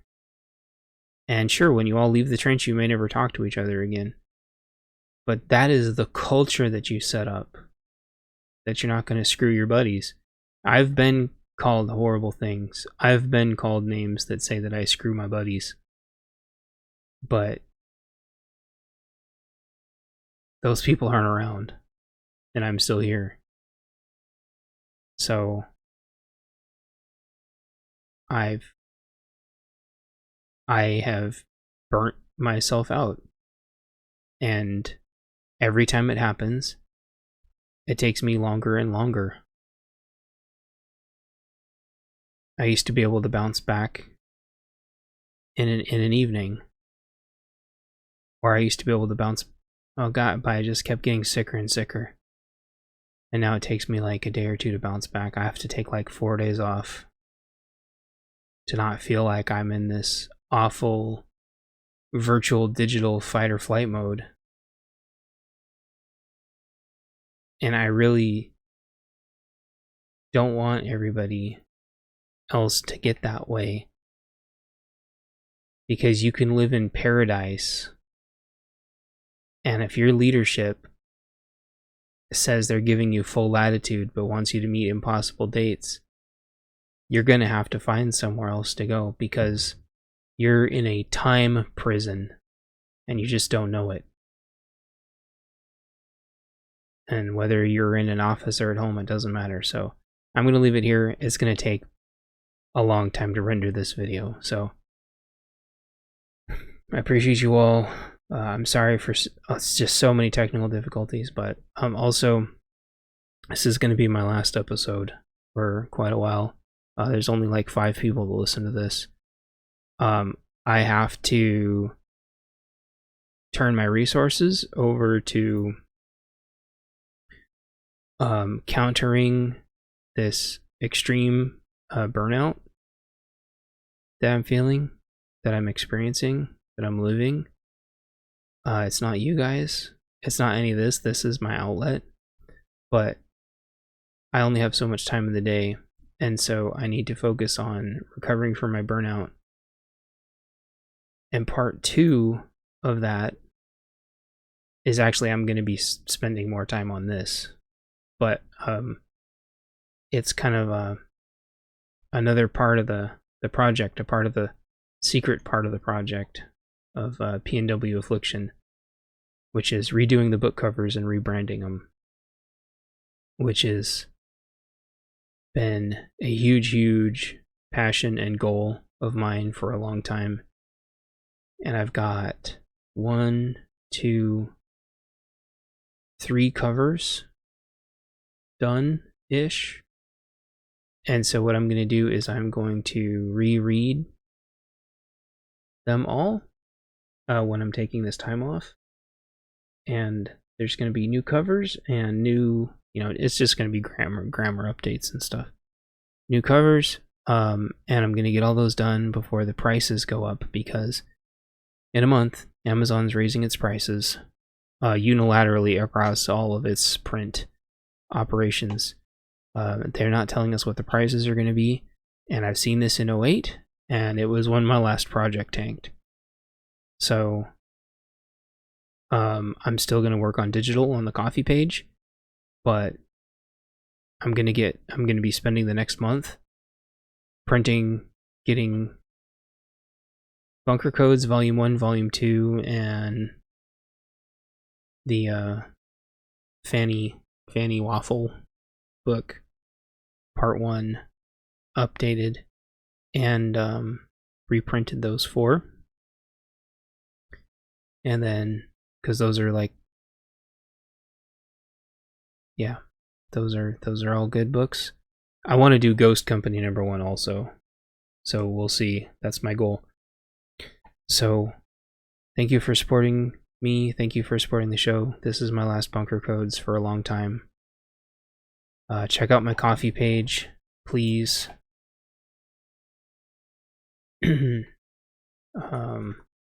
That's where all my updates are going to be. And I'm going to be posting how the reprinting stuff goes there. I'll post some behind the scenes content of the cover pages if people actually want it. Let me know over there on coffee on my coffee page what you want. And yeah, the digital prices on Amazon aren't changing, just the print. I don't know how expensive it's going to be, so these could be the last prints that I do for a very long time. So thankfully we've had this in the works for a while. So me taking this time off, having the covers ready is perfect timing. So I'm going to start this rendering.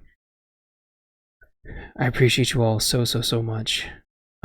Please take care of yourselves, plan and prepare. Don't freak out, don't panic, don't listen to stupid people. If they're saying weird stuff, just go the other way. And just do your best to just be left alone and stay safe and keep your family safe and watch over your communities. And even though society is going to be it's going to keep slowly degrading, there's going to be some things that happen and potentially move really fast, even if it's just natural disasters and the fires and stuff coming up this year, and earthquakes and volcanoes and meteors and stuff. So just be calm, but keep your go bags ready and keep your cars fueled up and start working on bug out locations and things and caching and stashing, and be a hero. Be a hero to somebody, but don't get scammed, don't get ambushed, and don't drive into street race or street lockdowns. And be careful, and talk to you all later. Bye. This is the end of the Bunker Codes transmission. Please tune in again, stay kind to each other. We're all on the same team. 73s, Bunker Code clear.